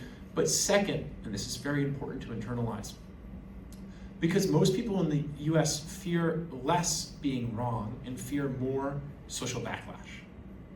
And actually, if you read the US military manuals on PSYOPs, they say this is something they encourage. They don't want a population that will go against the tide and stand for something that's right, even if they face backlash. They say people are very easy to control and manipulate if they're afraid of social backlash. Now, I'm not saying we should seek out social backlash, but if we see things are changing and people might look at us a little like, what? What do you mean? We can't be afraid of that. We have to be willing to stand firm and say, no, look, here's how things are changing, and here's what I think is going to happen, and here's what we should try to do about it. As opposed to being like, oh, I'm probably right, but people are going to think I'm weird for talking about this. Well, they're going to look weird in 6 months when the world's a lot different and they were caught sleeping. And that's something of a bit of an aside, but hopefully it's some encouragement to really take seriously and face with some courage the changes that are coming. I'll say one final thing. I know I said this would be the last thing, but it's one more.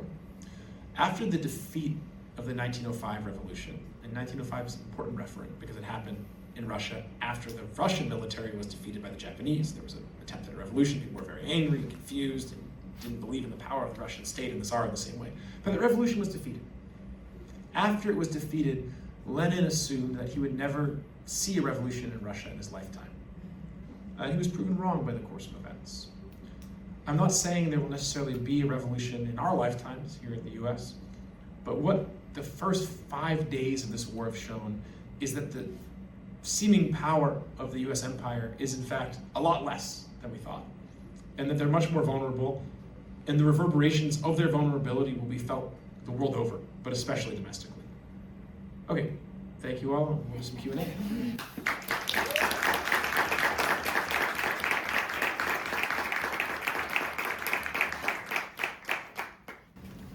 We'll take like 3 questions, 3 people at a time for questions. It's Mike from Spartacist. Really like being here, really appreciated the presentation, learned a lot.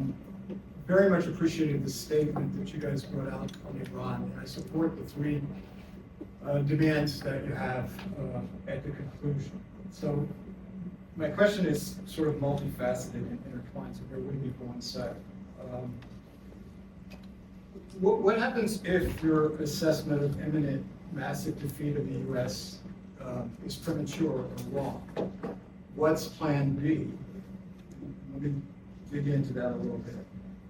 I see a lot of, not a few worker comrades here, trade union militants, so have them in mind and ask me this. Isn't the mobilization of the U.S. proletariat and the world proletariat through labor action against the U.S. imperialists the key to defeating the U.S. and Israel? Why do we want to wait for mass revolts which have not yet happened here? Saturdays and Mondays demo in New York were rather small. How do we mobilize the working class without forthrightly defending Iran?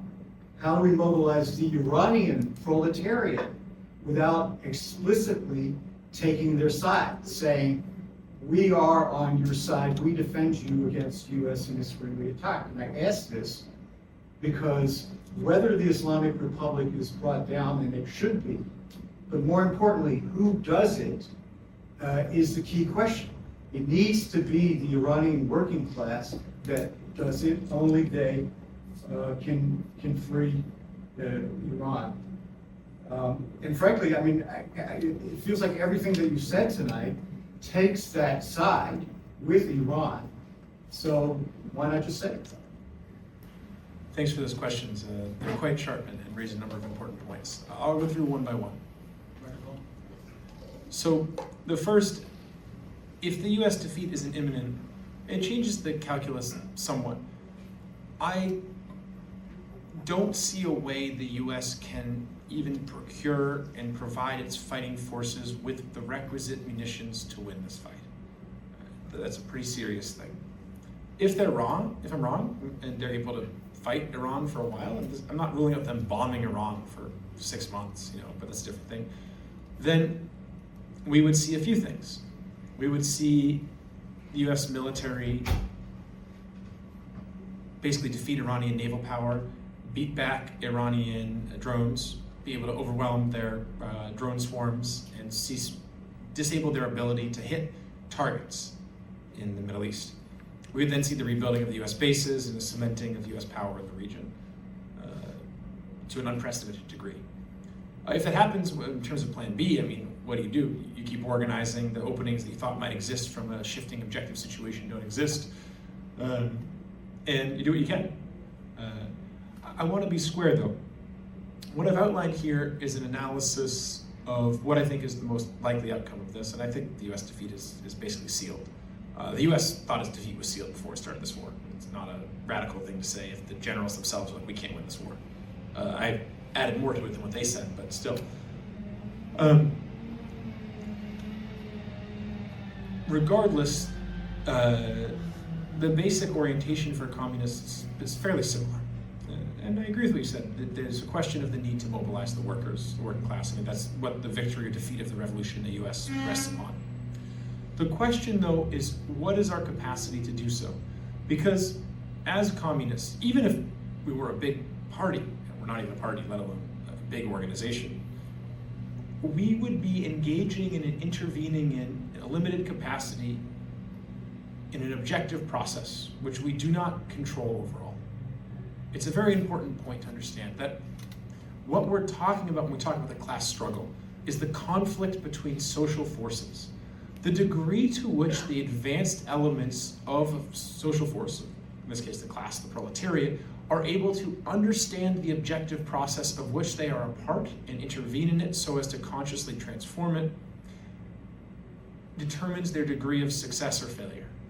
But that does not mean they overall are the process, or their own actions are reducible to the process. It's a somewhat complicated point about the nature of what politics is, transformation of relations between people. But, and I know you're not saying this, but I want to be clear about what I'm driving at. Revolutionary Party, even after revolution, is not a demiurge, free to do what it will. There's objective reality there, constraints, social relations between people. I don't mean like friendship between people. I mean the objective social organization of society, which you can change to some degree, provided you understand it and provided you're able to develop a correct line and mobilize people around that line. So what I'm spelling out here in this presentation in terms of the mass unrest is an expectation that given the developments in the war, a certain degree of changes in the US social formation which will take place, in particular in the degree of rebellion, but also in the economic situation, such that the conditions will be more favorable for advancing the revolution and for organizing amongst the working class. I hope those changes take place, and as they do take place, we'll take stock of them and intervene to the best of our ability. If different changes take place, then we'll do our best to understand those and organize. It's the same thing, and we're certainly not advocating in any way waiting for the conditions to become more favorable. I do think the conditions will become more favorable, and if we think they'll become more favorable, it's important to prepare as such. But if you also need to be square that we're not fortune tellers as Marxists. We do our best to assess things, and we organize accordingly, which I think you're probably in agreement with, but just to spell out my views a little more. So that's how we organize the workers. And I think there will be a good deal of economic disruption around which we can organize people, both in the immediate sense of their workplaces being disrupted, but also in the broader social dislocation, and so on. In terms of the Iranian proletariat, well, first, let's be square. Right now, we can do very little to defend them. They are, to a decent extent, defending themselves. We can play some role.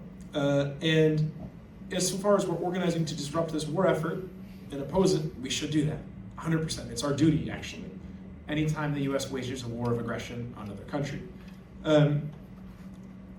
That said, and I thought you said this well, the question of what is Iran has to be divided. You said defend Iran. Well, this slogan, and this is some of the trepidation I have around it, doesn't entail the division that you spoke of, namely between the actual government in Iran and the ruling class there, it's a capitalist country, and the people. And so the slogan defend Iran can, and I think does, produce an idea that our goal is actually to defend Iran as a whole, and in particular the government there and the ruling class there. Now, there is a question, and some people say it is, that right now, objectively, the Iranian government and ruling class are playing a relatively progressive role in the world, insofar as they're fighting against the most reactionary elements, the US and Israel. And there is an argument for this, even in Marxism. For example, Marx and Engels spoke of Tsardom, and how Tsardom was the leading force of reaction in Europe, and they argue that even if a capitalist power fought against Tsardom in a war, it would be a progressive thing in a certain sense because Tsardom was the leading force spreading reaction all throughout Europe.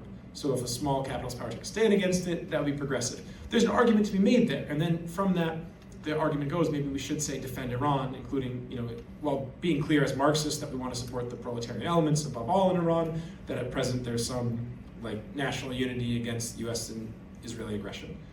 That's not a definitive answer, and the reality is we haven't sorted through, as an organization, all these questions and subtleties of the appropriate slogans for the current moment, which speaks to all the work that still needs to be done to effectively organize as the situation shifts.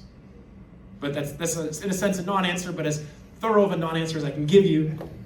Hopefully it's, I know we're going to be talking about this more going forward, but it's a great question.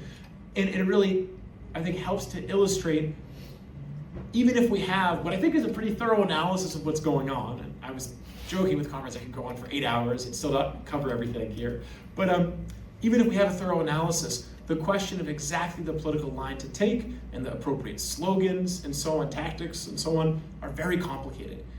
The social reality we're intervening in is very complex. So to guide, to the degree that we can, the process of development of that social reality, and we can't do that much to guide as a small group, requires a lot of analysis, a lot of debate, a lot of subtlety.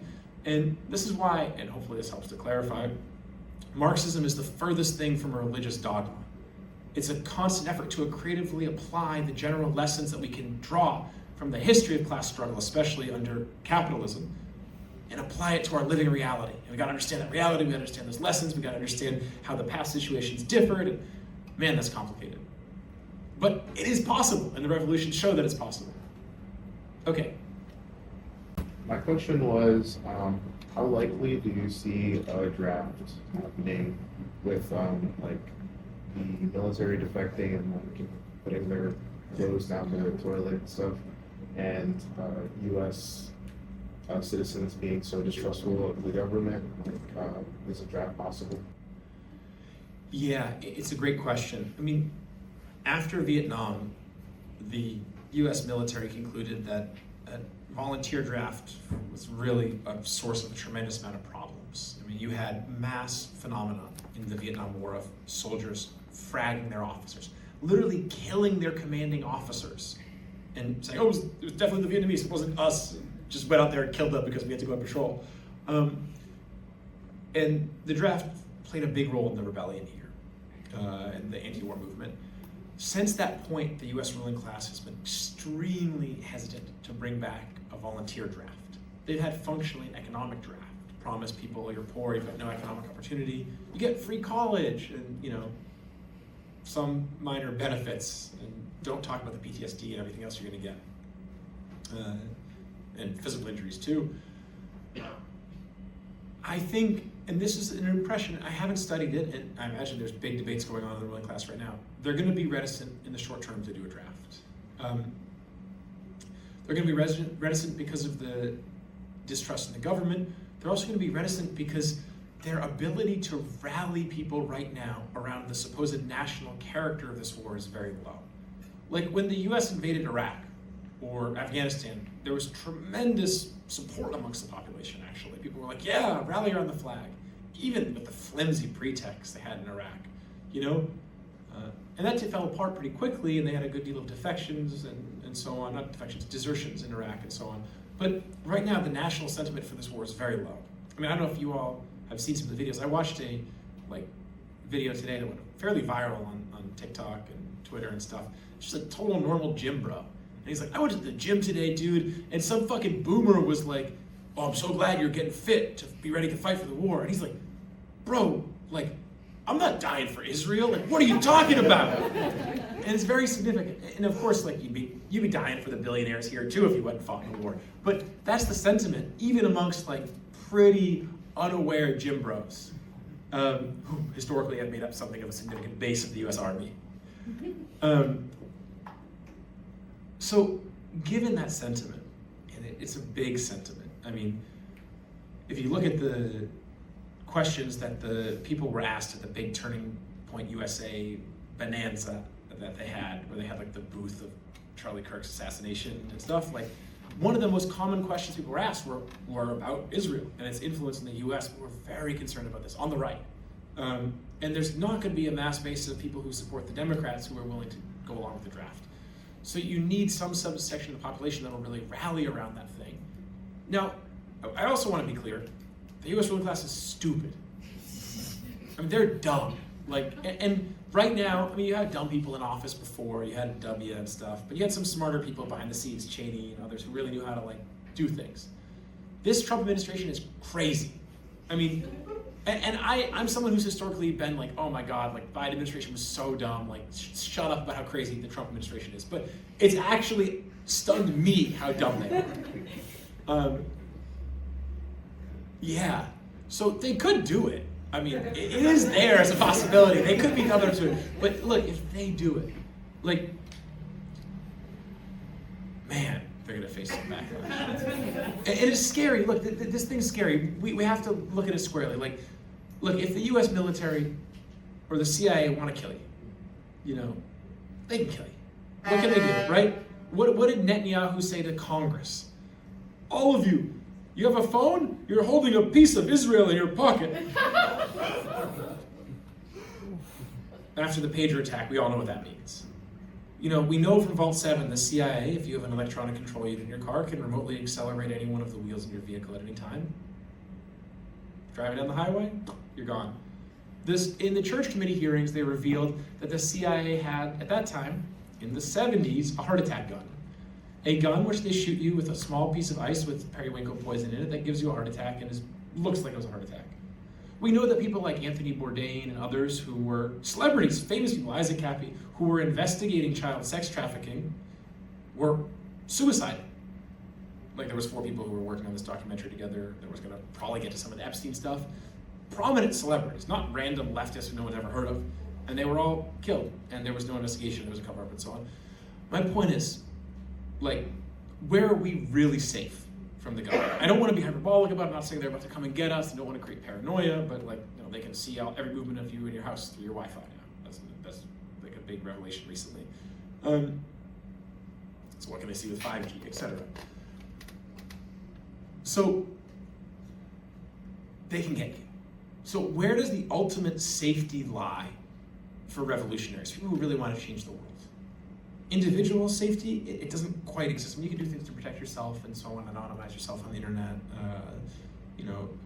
but the ultimate safety we have is with the people in the working class movement in particular, which is to say, like, if we really want to change things, and I'm not saying necessarily your question was motivated by fear, but for a lot of people, the draft is a scary thing. I'm gonna go and fucking die in a nuclear apocalypse in Iran for a country, like, you may like the US in a certain sense, but like for a ruling class and fucking genocidal maniacs who are all in the Epstein files, like, what? Like, no, I'm not doing that.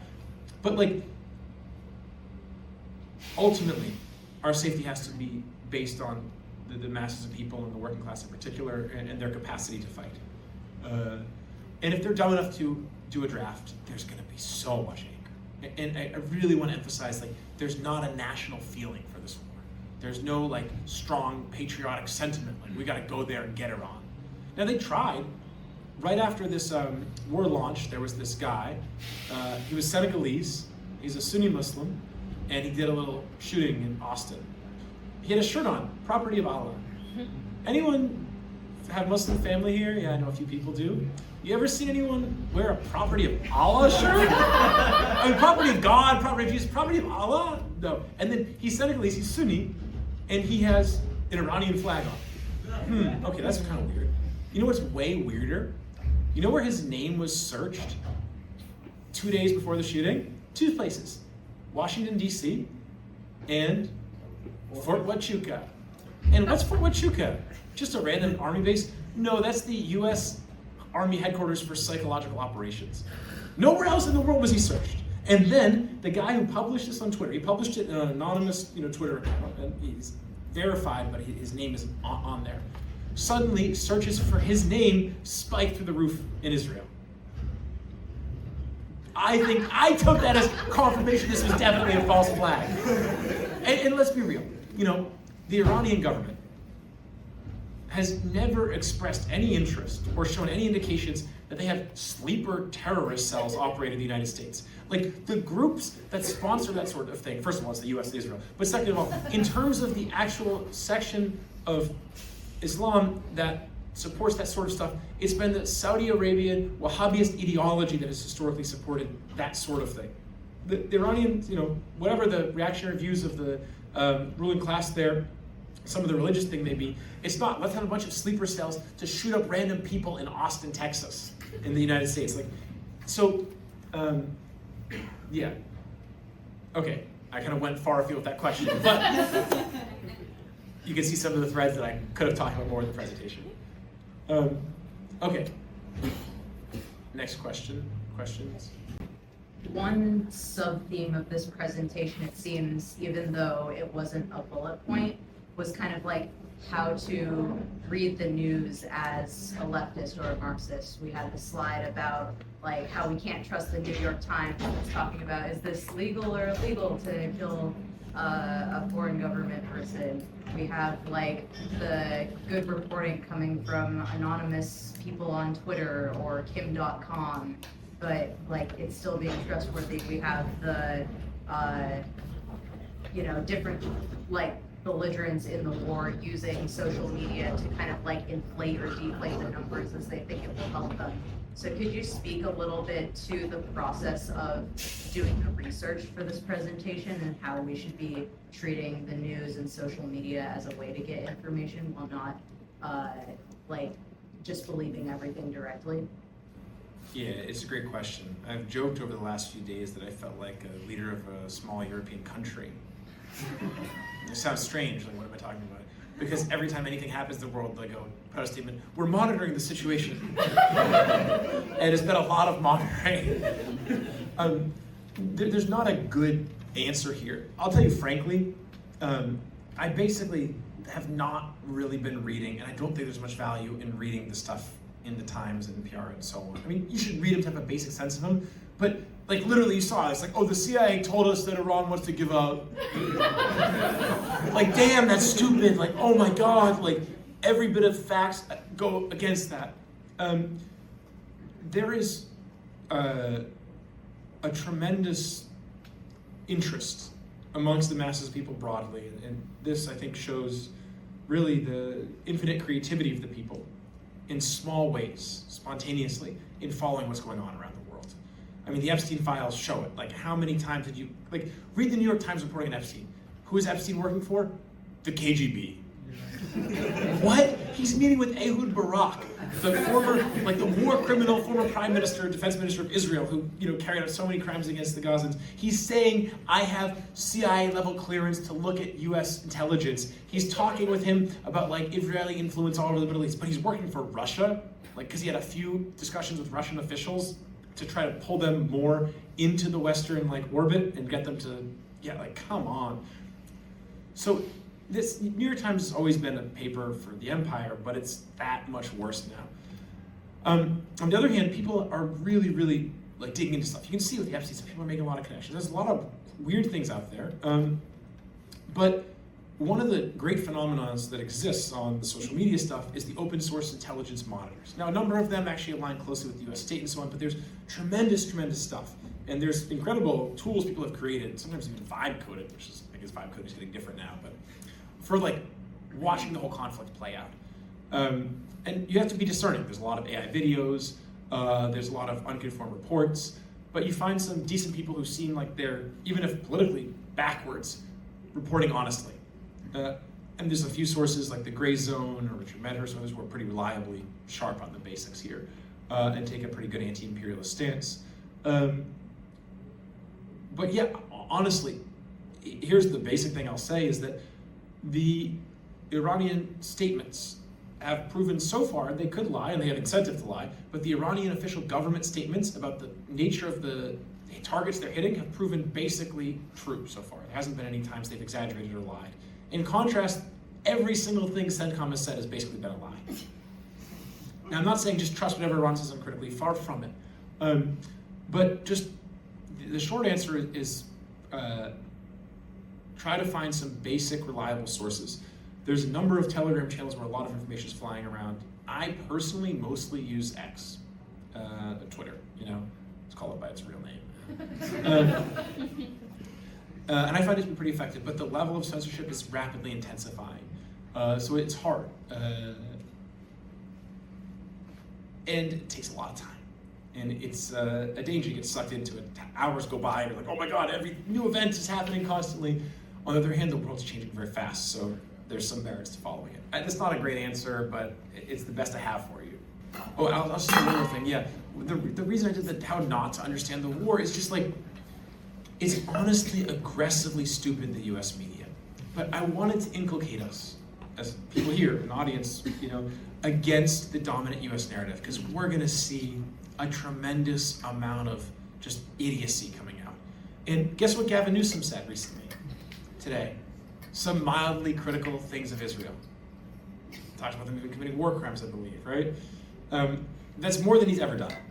And if Gavin Newsom's saying that, Gavin fucking Newsom, the disgusting fuckboy freak, you know? If he's saying that, then that means the Democrats, A, know the war's going very bad, and B, see the writing on the wall for public sentiment around Israel. So what they're going to do now, and a lot of people may be taken in by this because there's been so much pro-Israel garbage for so long through this genocide in Gaza and everything else, is present themselves, and the Democratic Party-aligned media will shift accordingly, as somewhat more critical of Israel to maybe even significantly more critical. Maybe they'll just treat reporting around Israel like they do other countries, like Saudi Arabia. Which is to say, you won't get the truth, but at least when they do some atrocity, like chop up a journalist, like Saudi Arabia did, there'll be some sort of backlash as opposed to being like silence, or like Israel did a good thing for the world. They killed some more journalists who were actually terrorists. So that's actually a key thing to watch out for, is as this war goes worse, and as the Democrats realize their only hope electorally is to do some things around Israel, some of the media coverage will change a bit. And some of the ruling class, like Tucker, but not just like Tucker, a lot of the big businesses will decide, is this Israel thing really worth it? And then what we'll see, and we're already starting to see, is on the right a rise of religious opposition to Israel, but to Judaism more broadly, and a series of ideas that actually, are basically being put forward, that it's Satanism, that's the problem. With this whole panic around Satanism, it's important to remember the guy who wrote the U.S. Army Handbook on Psychological Operations, Michael Aquino, he was like the #2 in the Church of Satan. So the whole Satanism thing and this religious Christian opposition to it, two sides of the same coin. And the U.S. Army, one of the key things they do for psychological operations is specifically target Christian groups in the U.S. because they see keeping the opposition to the fucked up stuff that the government does and the ruling class does within the lines of Christianity and within the lines of Jesus against the devil is very advantageous. And on the left, we'll see what we've already seen from some people like Cenk Uygur and Anna Kasparian, which is some passionate critiques of Israel that don't go very far beyond the basics of social democracy and some vague left-wing populism. And for a lot of people on the left, just like Obama seemed so great after Bush, this will seem like a big break. Or just like Bernie Sanders seemed like something really different after Obama, people will be taken in and believe this to be a major change. It's something really different. And the only real way to inculcate yourself from that is, insulate yourself from that is to really see through the lies of this branded as kind of petty bourgeois radicalism, but really bourgeois liberalism, is to take seriously the study of Marxism and the internalization of proletarian ideology. Because fundamentally what we're talking about is what is the perspective of the working class on the issues in the world today, and how do I understand them from that perspective? Unfortunately, there's not big, really great, working class publications putting things out about all current events. Even if there was, you couldn't just blindly follow them because there's going to be mistakes and so on. But that means it's incumbent upon us, well, A, to develop those to the best of our ability, but also B, to internalize enough of an understanding of the working class perspective, which is the perspective of the class that has as its very interest the abolition of class society and therefore all oppression, and to then take that perspective and use it to analyze the events of the world. And that's no small task. Sorry, now your question. That's okay. This might not be a question that you can really answer right now, but I think with the almost certain significant weakening and even potential demise of the existence of Israel as we know it, what kind of consequences or openings do you think could potentially arise for the struggle in Gaza and the Palestinian struggle for liberation more broadly? The most obvious thing if Israel is really defeated or faces major setbacks is first a breaking of the siege in Gaza, the end of the plans for Trump Gaza, whatever fucking monstrosity they want to build there. One of the people on the board of peace said, "Oh, it's like a $50 billion investment potential there." Holy shit, on a mass grave. The breaking of the siege is not an end to the oppression of Palestinian people, but that's the most obvious one. And if Israel has to devote huge forces to fighting war, which they have to do now, there's openings there. There could be some victories in the shorter term around Area C, which is de facto Israeli controlled now, and then to the settlements, aggressive expansion of the settlements. But that's all very modest. What we actually could see if Israel faces major setbacks or even defeats is the right of return finally. And that would be just incredible. But that means a lot of changes to the surrounding countries, like Jordan, Lebanon, et cetera, where a lot of Palestinians are.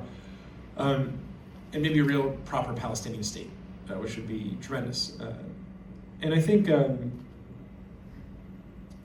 it's very challenging for a lot of people to imagine that. But that is really a not so outside of the realm of possibility thing right now.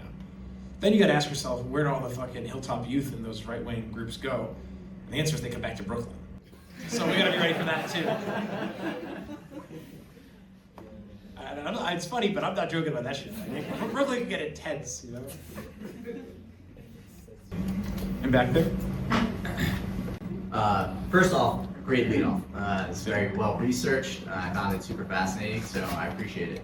I'm with the RCA, and I've been reading a couple report backs in regards to some of my comrades doing public outreach or whatever public activities since the weekend, since the start of this conflict with Iran.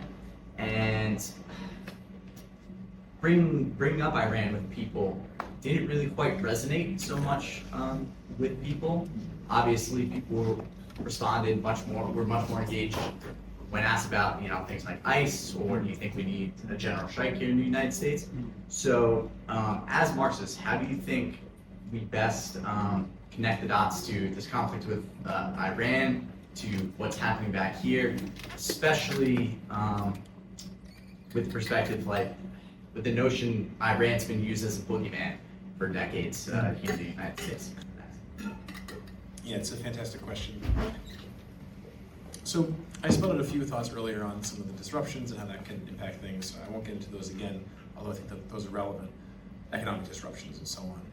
But the answer is,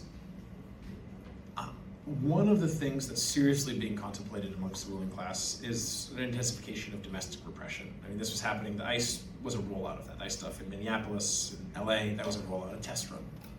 Palantir digital ID, et cetera, just a much more intense form of domestic repression, up to and including possibly fascism. I mean, Thiel basically said as much in an interview 2 years ago. He said,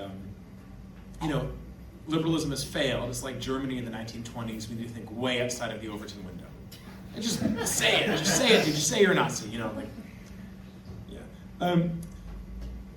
So that's on the table. Now, the war, the crisis there could lead to that. There's speculation. It's somewhat overblown, I think, because the Democrats love to hype about Trump and canceling elections and so on. But that is not out of the realm of possibility. I mean, for those who don't know, Nixon thought about it when he was being impeached. He reached out to the 82nd Airborne and considered having a coup, and they turned him down. But he did reach out about it.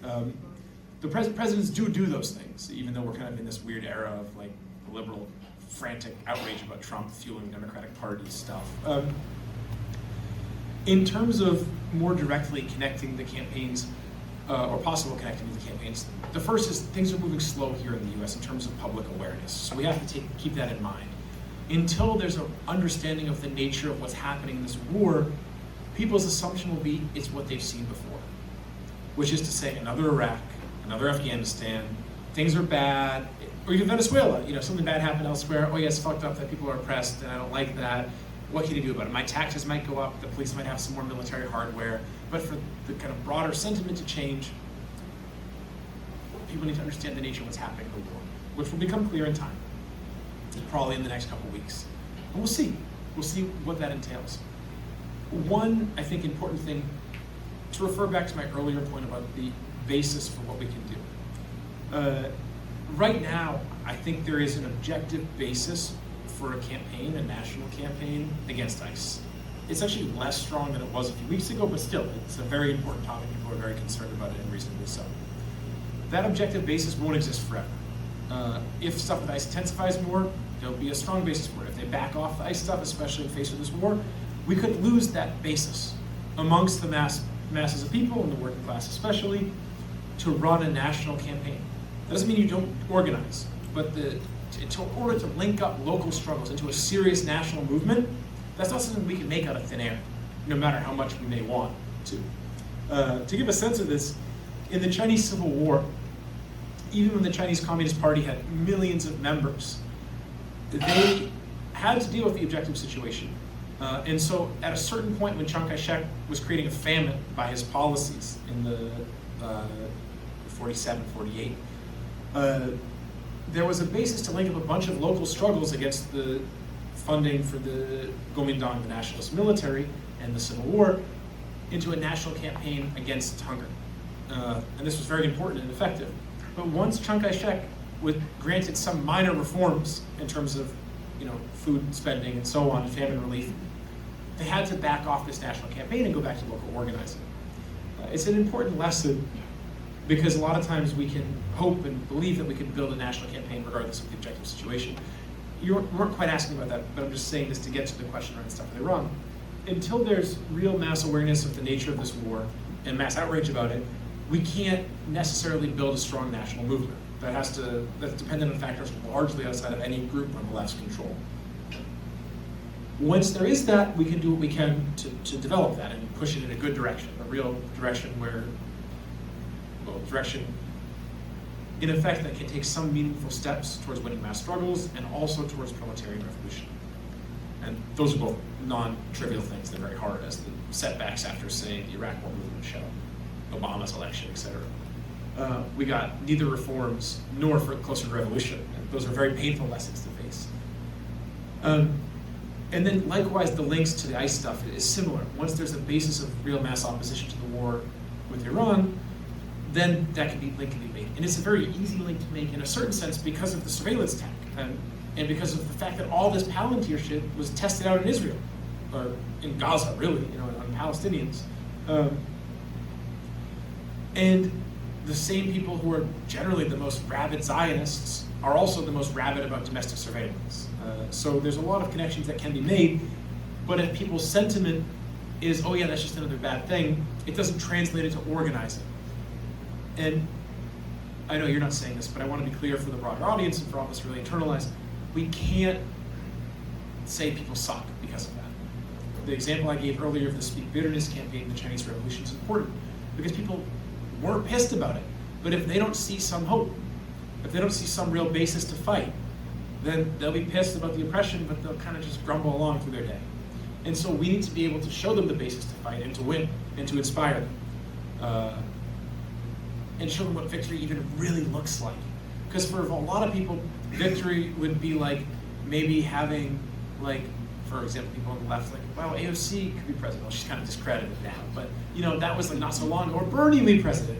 And damn, if that's the limits of the people's imagination, is it so surprising that a big section of people who see the problems with politicians broadly aren't excited about organizing? Because I think the end outcome is some fucking hack Democrat or hack Republican being in office.